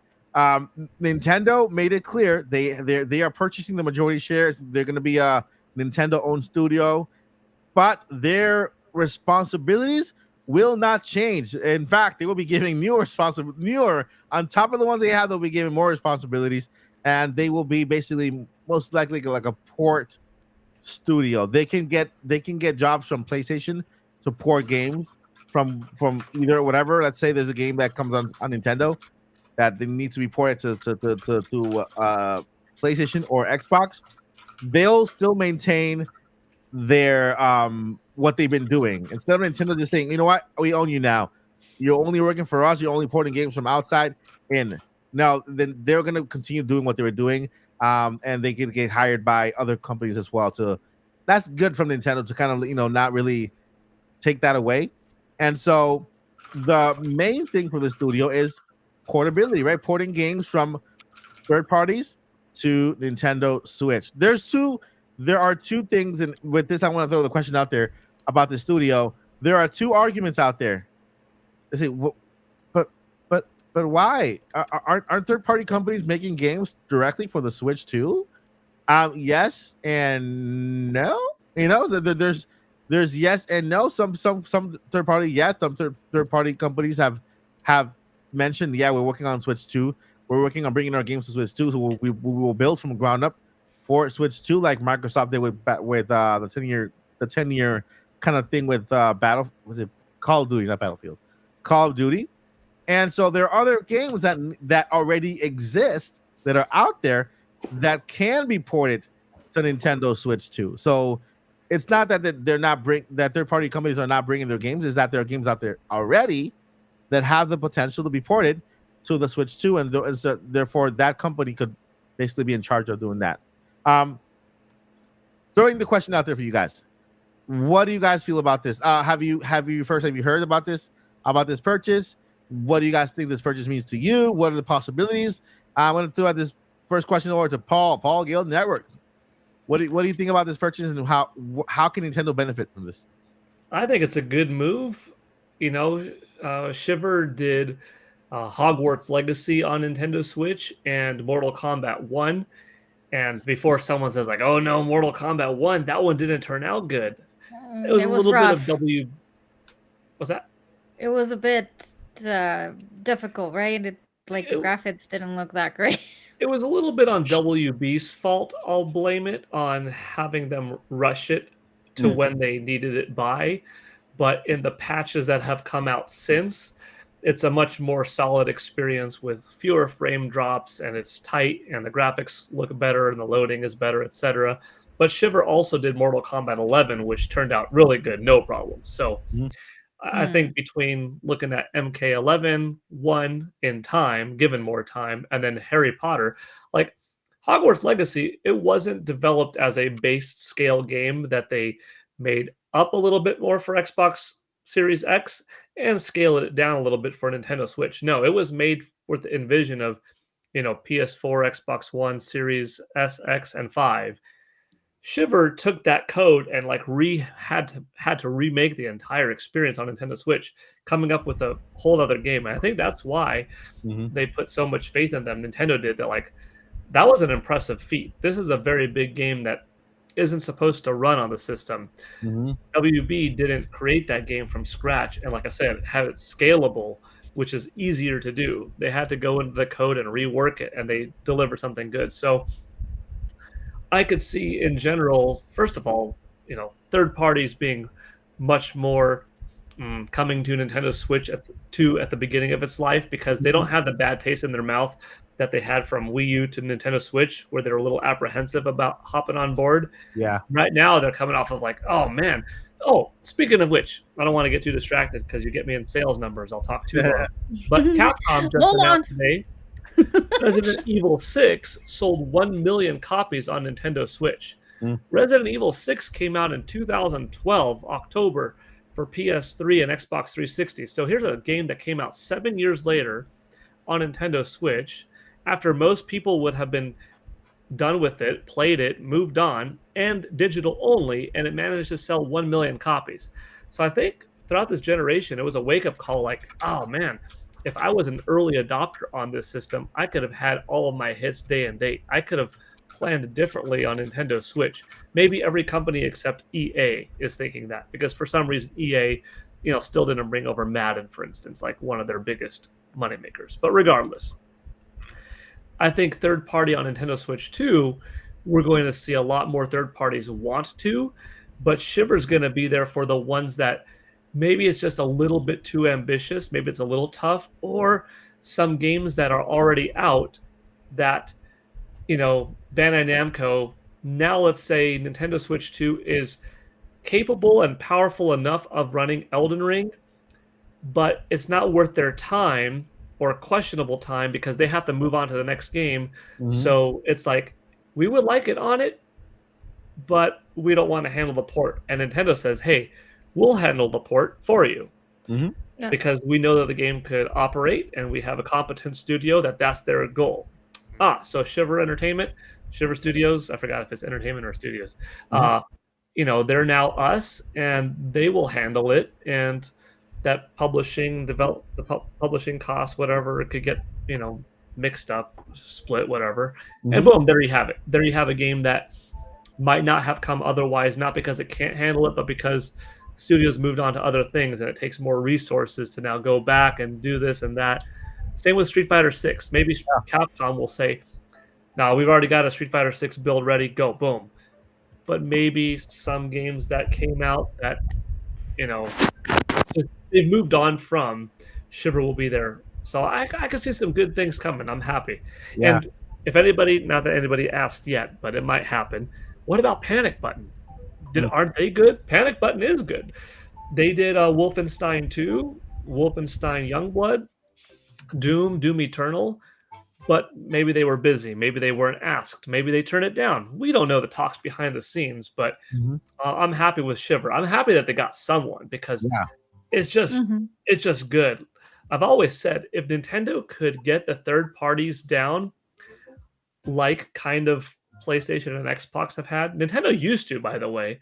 It's just over years it got less and less important, and then now it's improving again. But if they could be on the same level, I mean, for most people, why do you even need another system anymore? Yeah. Unless if you're like Die Hard, Gears of War, Halo, God of War, Ratchet and Clank, unless if you have those several franchises from Sony and Xbox that you will only ever get there. If Nintendo has third parties, Nintendo has dozens of exclusives. And then it becomes just almost inarguably the most compelling device. And if you could play it portable, and come on. Yeah. Nintendo Switch 2 looks really promising because it's going to have better indies, as Mike and I know. It's going to have better third parties, and hopefully Nintendo's same output of first parties, even if development time takes a little bit longer. Hey, maybe Shiver could handle ports of some Wii U games and DS games and GameCube games onto Nintendo Switch. Wow, that's a thought that people haven't thought. What if it's not just for third parties, but they're using Shiver to, like, hey, a lot of folks want Star Fox Adventures. A lot of folks want Wind Waker and Twilight Princess. I'm sorry. that kind of stuff, How long have I said I've been wanting? Now, so Paul, you can comment on this. I've been saying that I want Twilight Princess for Switch, but I want it built from the ground up because I think it'll look better. Because I don't think the HD version's is that great. I bought it anyway, but still. The style of the Wii U tech demo. Well, yeah, I want that part too. However, I want to know if this is still possible, or is it possible to make the game look even better with Shiver? So they would, or anybody could answer. I mean, there would be some work to be done. Now you're looking at it's a difference of painting over the old graphics like what Retro Studios did with Metroid Prime Remastered, or using the old inspiration but completely going new with it, which is what they did with Paper Mario: The Thousand Year Door. Like, that's a remake. Regardless if people are like, oh, that's a remaster. No, it's a remake. It's all new assets, a completely new engine, So it depends on what Shiver would do with that. If they took this code and be like, hey, we're putting it in a new engine, remaking it using the Ring Fit Adventure engine. Well, no, actually, that one's older. The Splatoon 3 engine. Because Tears of the Kingdom, by the way, uses the engine from Splatoon 3, not from Breath of the Wild. It's more modern. Anyways, getting all over here. Wait, say that again? What? Wait, sorry, delay. I'm very tired. So I thought it used the same Breath of the Wild engine. Tears of the Kingdom. Unless if I'm making this up unintentionally. Yeah. I think Tears of the Kingdom uses Splatoon 3's engine. How? How? Basically, the engine is more like the software that was built that they used to build Splatoon 3. They built Tears of the Kingdom. I guess because of this different certain mechanics, especially with all the. I mean, technically, you could drive through Hyrule now. So stuff like zone with all the Zone Night stuff. Yeah, Nintendo. We'll talk about it later. I just checked. You are correct, Paul. You didn't make that up. I just double checked it. It does use the Splatoon 3 engine. You see, that's Nintendo. One of the things I like about this Shiver purchase is that Nintendo is being very they're doing things on purpose. They know what they're doing. Because if they see a studio, first thing that the studio is worth almost nothing. It's a cheap studio, right? They haven't done any games of themselves for themselves that they say, hey, they have these games under their belt, and so they're worth this much. But Nintendo sees the potential in this studio. They see what Nintendo themselves can get out of them. Because if you notice Nintendo during the past 7 years, they have taken their sweet time with their games. They've like, you know what? Tears of the Kingdom is done. Let's give it another year. Let's give it another year and work on the twinks, the tinks and bells and whatever, and making sure it's good to go. Mario Wonder, you know what? Take your time with Mario Wonder. Just let it cook for a little bit. Make sure it's ready when it's ready, right? And so they've been giving their games enough time. I'm not even mentioning Pokemon because that's another studio. That's it's not really owned entirely by Nintendo. It's their own thing. It's 3 studios and whatever. But but when it comes to Nintendo owning an entire studio, I think that's why they bought them like 100%, because Nintendo's gonna say, you know what? Here's this port. Work on it. Take your time. We're gonna see it. Once you're done, let us see it. Is it done? Okay. No, it's not done yet. Take it back.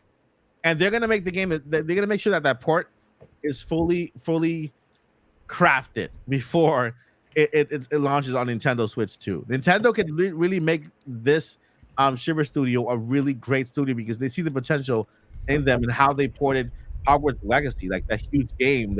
They went, like Paul was saying, they had to go into that code and build up from it, because when it was produced by Warner Brothers, they were thinking about next gen graphics instead of Nintendo Switch. And I've always said that with companies, you can't criticize the game, criticize the developer, don't criticize the system, because you know what you're working with. The system is right there in front of you. You know the specs. You know what it can do. If you don't build for that, you're gonna get problems, right? It's like it's the same thing with PC. If you buy an underpowered PC and then you have a company and looks at that underpowered PC and wants a game to play on it, but then makes the game for a higher version of PC, it's not gonna work. You have to build for that PC. Then from that PC have their own copy and then build up and make sure that it runs better on other systems. Same thing with developers. So with that, anybody else want to add on the Shiver thing and what do you guys see them doing? Landon, do you have anything to add to the Shiver? Are you shivering for Shiver? Am I shivering?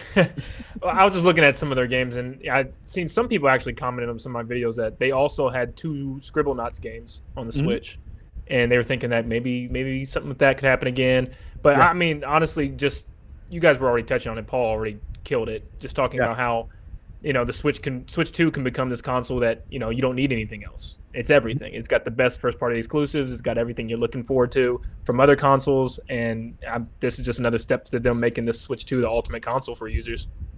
Yeah, and they're making the screen 8-inch, so you can play 1080 on actual system on handheld mode. So I completely agree. Anybody else want to add to the Shiver?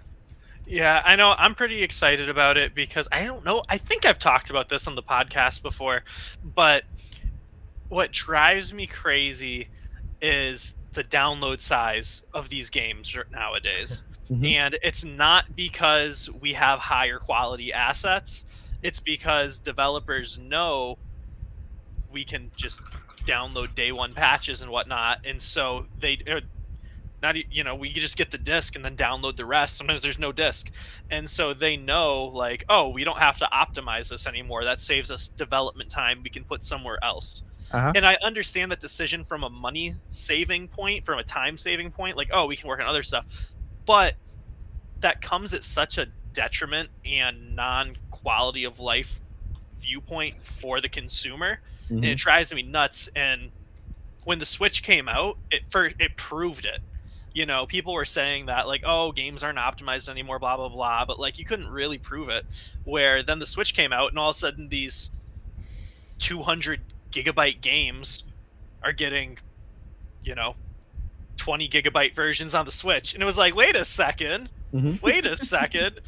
And so just having, if Nintendo was able to do that with these developers who weren't making their games for the Switch in mind originally, now having a third party liaison in between them, like I just feel like that's going to help other third party studios that Shiver is in contact with make their games more optimized for the Switch 2 from the get-go. And so yeah, that really excites me, especially too, you know, you mentioned Call of Duty and stuff coming to the Switch and these third-party games coming back. We all know from the announcements that Call of Duty's coming to the Switch. Like, we've known that for a long time. But the fact that they just officially announced Black Ops 6 and announced it with the Switch as one of the systems listed, Mhm. like, so cool. Like, it's, yeah, I'm so jazzed about this one. And can I put One a cherry thing- on top of that? Oh, go ahead, Jesse. Before I say that, go ahead, Jesse. Go ahead. I was just gonna say, real quick. One of the things that does make me kind of excited is that once something as huge as an Elden Ring is finished, and they're like, "Yeah, we totally want to put this on Nintendo system." Once they give it over to Shiver, then that team can move on to the next game. So I would hope that would assist in some kind of turnaround Mhm. time, because see me, I always say, you know, I always want the next thing, but I'm willing to wait. I still don't think the mainline Zelda isn't coming out until 2030. That's just my belief. I'm willing to wait. I got so many games that I still can play, right? Mhm. And old games. So I think about, if these teams don't have time to optimize them for Switch 2, then it's kind of like, okay, so that takes kind of similar to what Zach was saying, because Nintendo's going to probably be like, okay, well, we have a whole system, we have a whole porting studio that can do all this for you.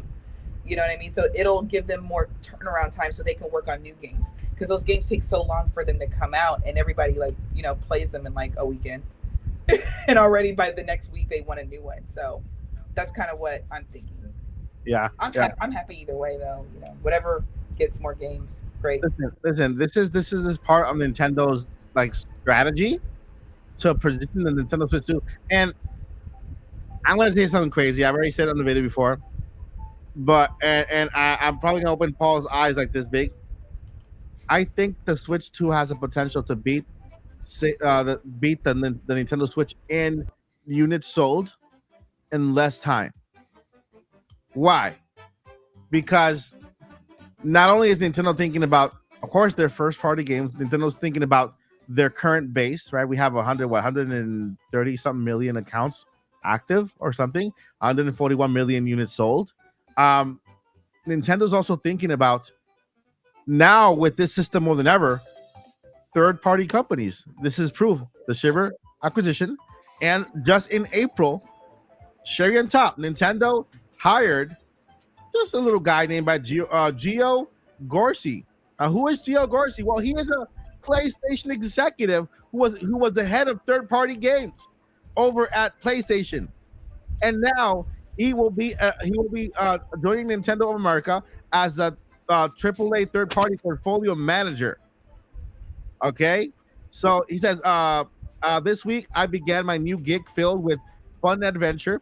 I joined Nintendo of America AAA third-party portfolio management crew to help great teams bring their amazing games to this legendary platform. So Nintendo is really digging deep to bring these third-party games. Now think about all these. Let's say we have a PlayStation, we have Xbox, we have Nintendo Switch, which can actually finally handle some of these updated third-party games, right? Let's say there's an Elden Ring Part 2, and let's say that Elden Ring Part 2 comes to Nintendo Switch. Some people are going to buy it on PS5, right, for the good resolution. But how about people who also want to play it on the go. You know, You're in my head. they're gonna buy it just because they can play it in college. They can play it on the subway. They can play it at home. They can play it in the couch. They can play it wherever they want, right? And so, what Nintendo is doing is positioning themselves to. They already have us, Nintendo fans. They have us. They have us with the next Mario. They have us with the next Splatoon. They have it with the next Zelda. They have us already, right? Now they're after the third party people. They're after Sony fans and PlayStation and Xbox fans. And guess what? Sony understands it. Xbox understands it. Why do you think they want to go third party? Because they want to go to Nintendo Switch. They want to reach that big giant fan base that we have, secured. And there was also a quote that I read on Twitter from one of the executives. I can't remember if it was PlayStation or Xbox, but they were saying, it's important for us to work on next gen, but we've kind of realized that maybe graphics aren't everything. Maybe graphics aren't everything, and we should focus on the mechanics, the storytelling, and how fun we can make a game, rather than just focus on making everything hyper realistic and super hype graphical and consuming. And so we have to, because games like that take longer to produce, and therefore it leaves the console with no games at all. You have a PlayStation 5 that only has 3-4 first party games since it came out or something like that. It's very weird. And then this year they don't have a lot to show. And then you have Nintendo, on the other hand, just dropping games every single month. So I guess my only thing is that, so I'm just going to disagree with you just a little bit, Mike. Of course, go ahead. Because in defense of all those games that are in the best visual quality, is a visual feast and everything. From what I hear, y'all know I'm a Nintendo girl forever. I probably will never own a PlayStation, and Joe's hasn't touched his Xbox in years. I think he bought it just to impress me. That was forever ago. Anyway, that's so backwards. You got to impress the girl gamer in a relationship. Weird, but so I'm so tired. So the thing about it is that those games are good, though, from what I hear. Yes, they're visually demanding and graphically, but they're good games, though, right? Well, they are, but what they're saying is, and there's the one thing I left out, is that it's not only taking longer to produce, but it's costing way too much money, and they're not getting it back. That makes sense. Yeah, but and so and they were just talking about Game Pass and how a lot of developers are really upset with Game Pass because they're not seeing their return, and even Microsoft is losing money, and so they're rethinking how do they really? I mean, games will look great. Look at Paper Mario. I know it's a cartoon game, but it looks so crazy beautiful, right? And so you can still make the games look good. Don't go overboard with the graphics, and people will focus on the experience and how much fun they had in the storytelling and all these features without having to spend they're spending more money than they spend on Hollywood movies, and they're gaining they can't make back that. Some of these studios can't make back that money, and I think that's one of the reasons why Microsoft just fired a whole bunch of people, because they're trying to balance their balance sheets and say, wait, these games are not making enough money. How can we still stay profitable? They knock down studios. That's the wrong way to do it, but that's the reason why they're doing it, so that they can look profitable when they're really not. So I don't always agree with Nintendo, but as somebody who works for corporate America, I really like the way they take care of their people. Yeah, they do, and they're. I really like that. When other companies are firing studios, Nintendo is hiring studios. You know what I mean? And so, in fact, every time Microsoft closes down a studio, they should just say, okay, so we're gonna give you all referrals for Nintendo. Just go apply over there. But all I'm saying is, I get exactly what you're saying. I just don't want those games to necessarily go away, or for them to feel like they have to pull back, because even though they're not my particular thing, Elden Ring, the Souls games, all those games are somebody's thing. Yeah. And I think, but wait, let me finish. I do think they need to be here, and I understand they cost a lot of money, but maybe they just shouldn't try to make them back to back to back to back to back to back to back to back to back, kind of like Nintendo does it. Have Super Mario Odyssey, huge game, and then we're gonna have, you know, Mario Party, and then we're gonna have 1-2 Switch, and then we're gonna have Snipper Clips, and we're gonna, you know what I mean? Some games that don't cost as much, but still you still get great quality, and then you get the big Breath of the Wild, and then little game, Splatoon 3. You see what I mean? I think that if they maybe did it that way, they would definitely see a bigger return. But I don't want those games to go away. There are too many people who really like them. That would hurt my heart. No, I don't think I don't think that what they're talking about is the games themselves going away. I think is that how they make their games and how much they invest in their games. Yeah, but they should only be doing that for like maybe one or two games, or for those ones that they know are gonna hit. You know, like an Elden Ring. But maybe just not every single game has to be that. You know what I mean? And but still, it's just way too much money is going into that game, and that game is never gonna make. Is there so much money is going to that game that there's no possible way for that game to make a profit? That's what they're gearing to. That so they can spend $1 billion in the game and only make a few hundred million on it, and it'll never make a profit. And so it's a big loss for the studio. It's a big loss for the industry. And so what they're doing is what Nintendo's doing is I understand what they're doing. I get all that. So what Nintendo is doing, and what I love what they're doing is that they're taking the sweet time. They're getting there. They're gonna get there to the high graphical, high beautiful quality and everything. But they're taking the smart route, right? They're waiting for technology to kind of come to them, like AI plateau, AI upscaling, right? DLSS, all that technology.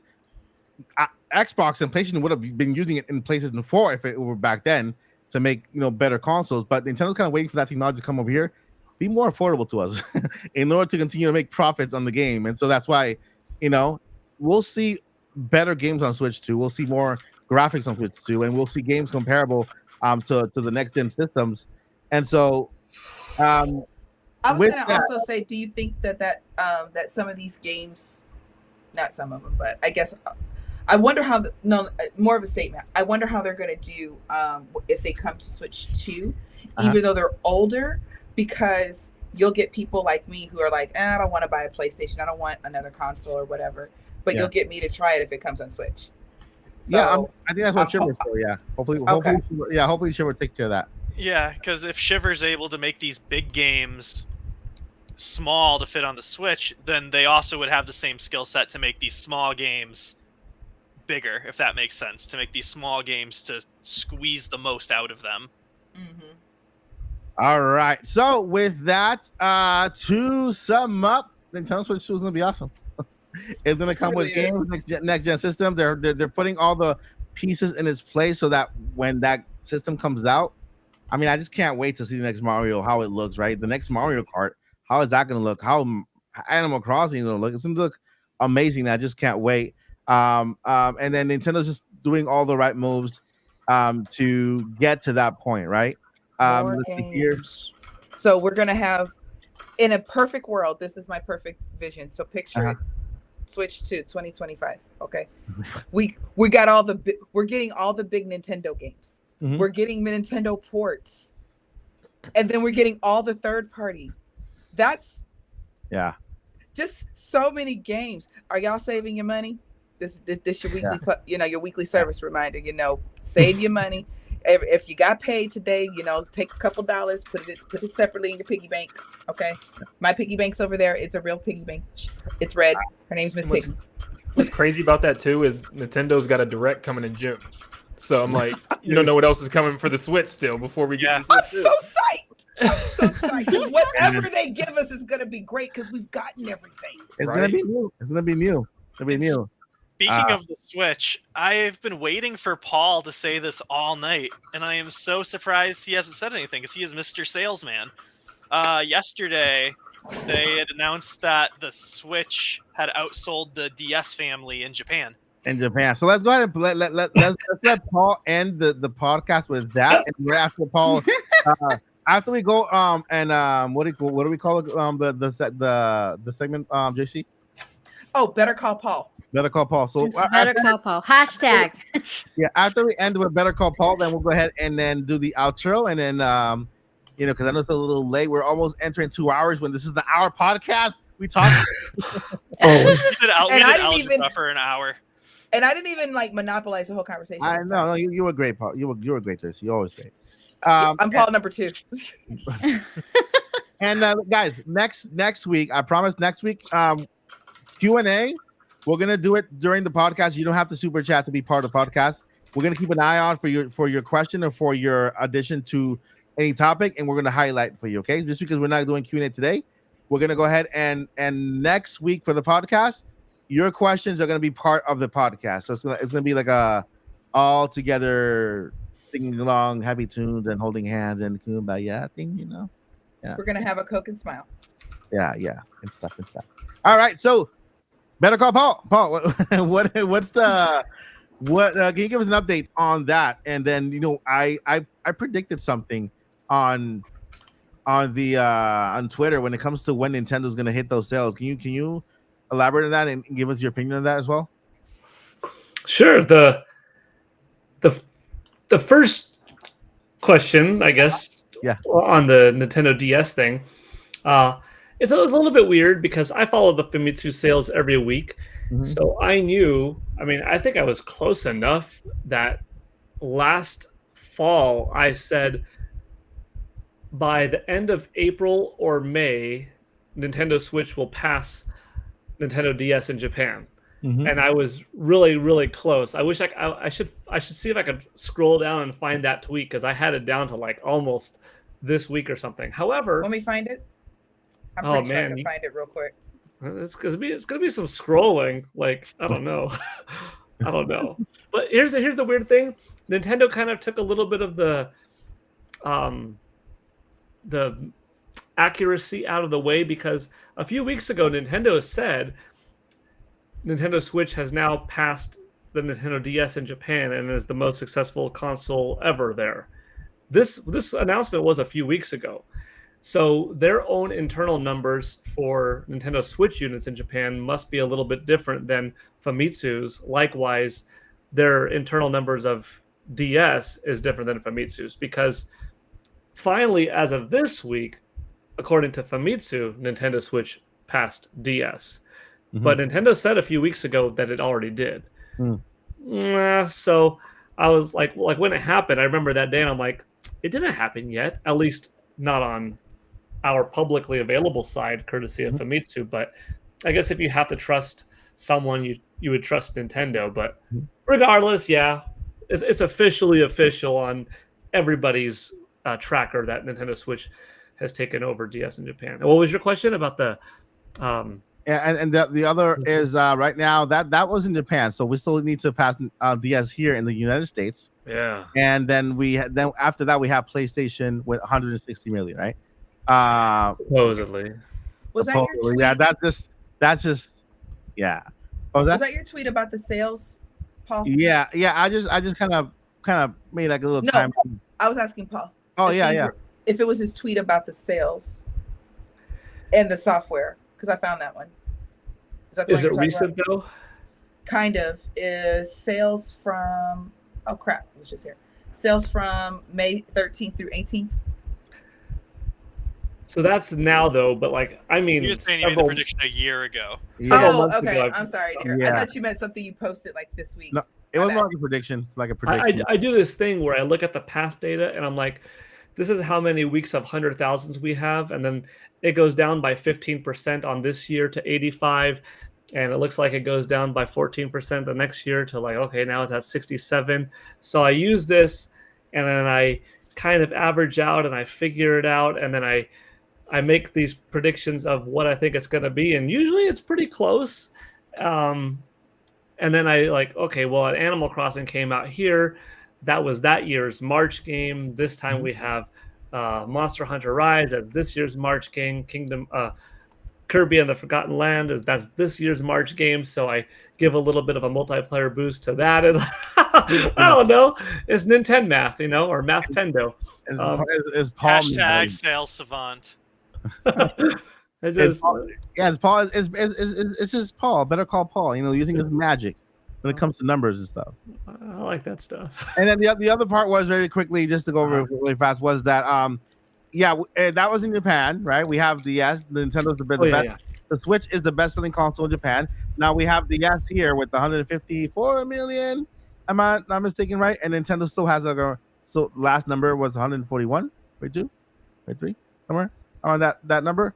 154.02 for DS. Yeah, and then the supposed 164 for and just to make it short, yeah, Nintendo eventually will pass DS, and I would say Nintendo Switch will still sell at least a year after the PlayStation the Switch 2 comes out. It'll still continue to sell, and therefore it'll eventually beat the PlayStation. It'll become the best console of all time. So it's gonna happen. Nobody's gonna stop it unless the president of Sony says, "Oh wait, I forgot. We sold 5 more.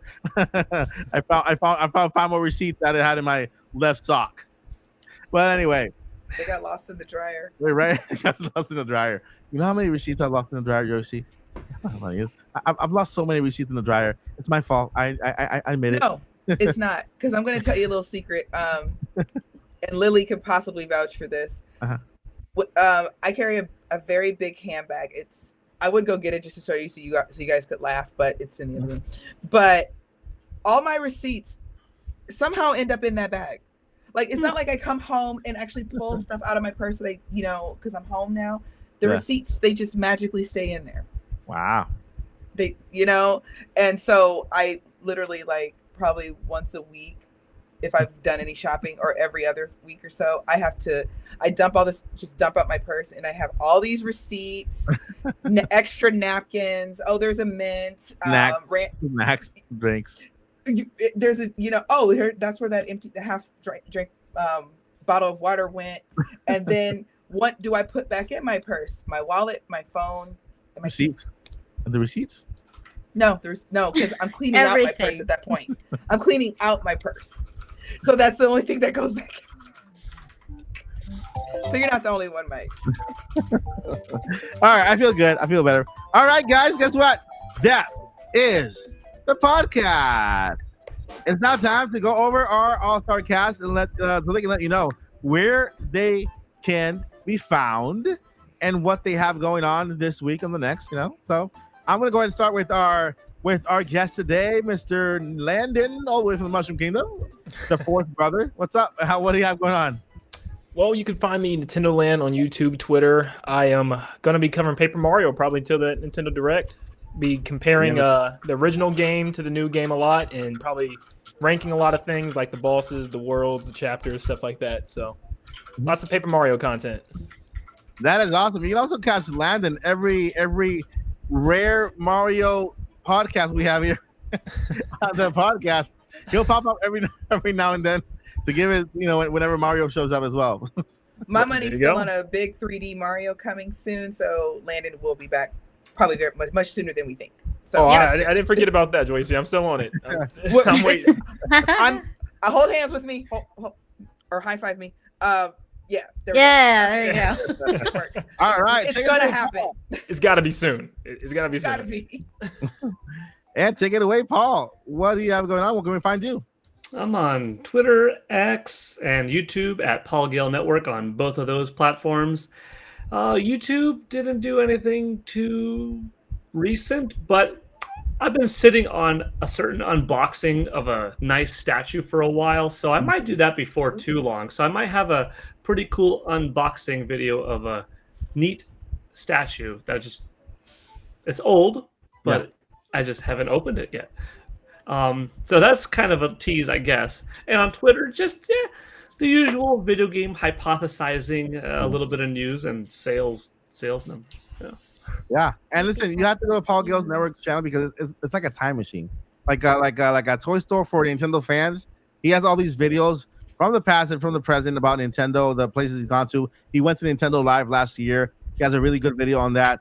He's turning Super Saiyan in one of the videos. I think he's working on turning Super Saiyan 2 or 3, and that we'll see that soon enough. So yeah, you'll be treated with Paul Gale. Go subscribe right now. And take it away, all the way from Hyrule. Lily, take it away. Thank you, Mike. Well, you can find me everywhere as Lilly Hyrule. I'm a little bit more focusing a little bit more on YouTube right now, but I'm gonna continue playing live streaming Paper Mario in my channel if you'd like to hop in. I don't really announce it, so just make sure to subscribe to my channel and turn on the notification bell icons. That's the only way that you're gonna know when I go live. And I am working on a few let's play for the Zelda marathon that I still have ongoing.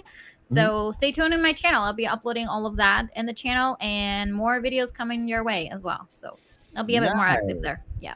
You guys can also find every single channel in the description below. If you forget anything, it's always in the description, okay?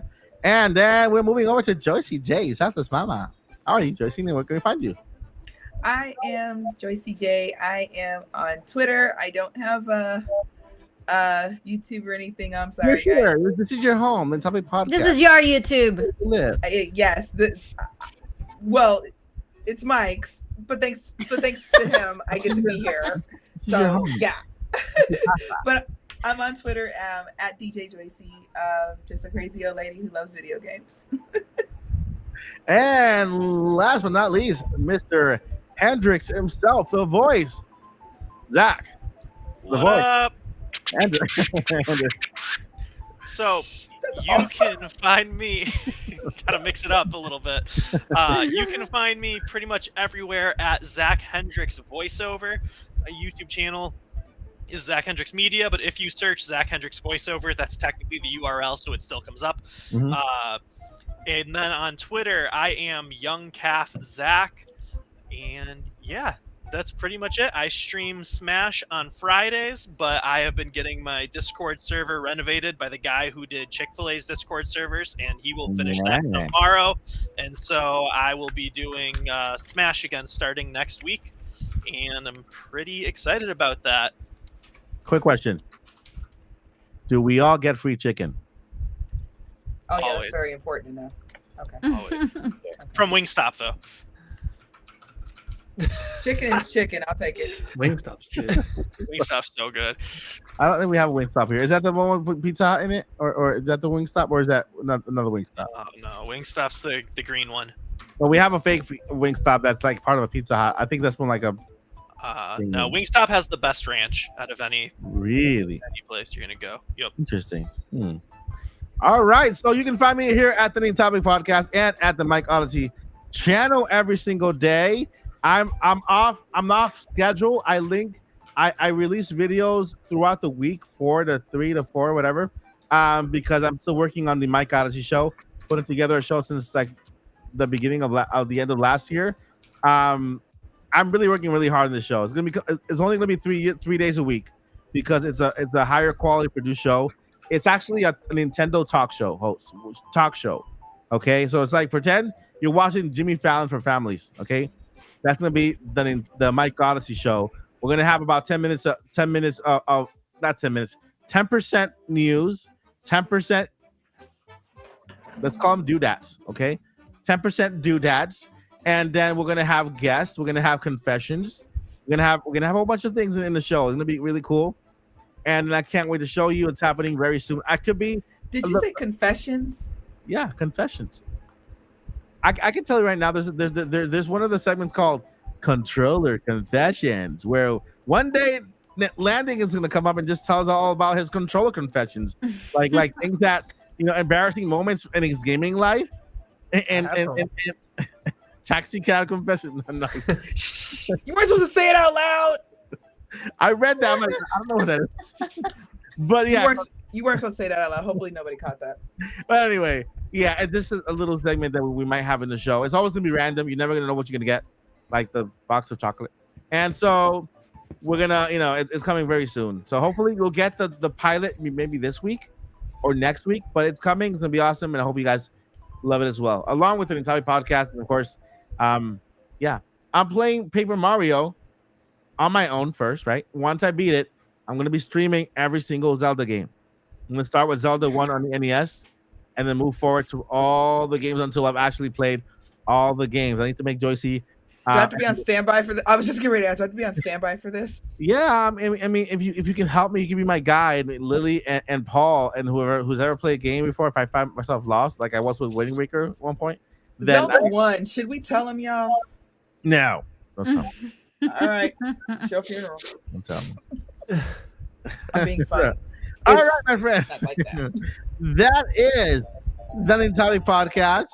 Thank you guys so much for being here. You guys have been awesome. See you next Friday at 8 p.m. Eastern Time. And, well, before we let you go, we got 2 things we need to let you know. How many? 2 things. You. 1. What is it, Landon? What's number 1? Oh, you caught me on spot. I know the second part. I forgot the first part. I know it's Journey On. Well, you need to hear the first part first. Never give up. Never give up. Don't do that. And then I'll do the because we second need part. you. So we'll run it back. We'll run it back now. All right, so who said never give up? Why are you giving up, man? Why are you giving up? Never give up. And Landon? Journey On. Journey on. I was hoping you'd pick me because I was gonna say Toodaloo instead of Journey On. Toodaloo. To the what? Toodaloo. Wait. We have Toodaloo. to do the jazz hands at the end. We did do the jazz hands. You weren't ready. We'll have to do it again then. I didn't do it. Okay, I didn't do it. All right. Thank you guys for watching. We'll see you next Friday. 3, 2, 1. There you go. Good night, guys. Bye. Good night. Oh, it's going Bye. again. Bye. I'm looking for this end stream button. Hold on. Just in case. Oh, we're going again. Bye. We're We never going get this It's a right. good one, isn't it? Yeah.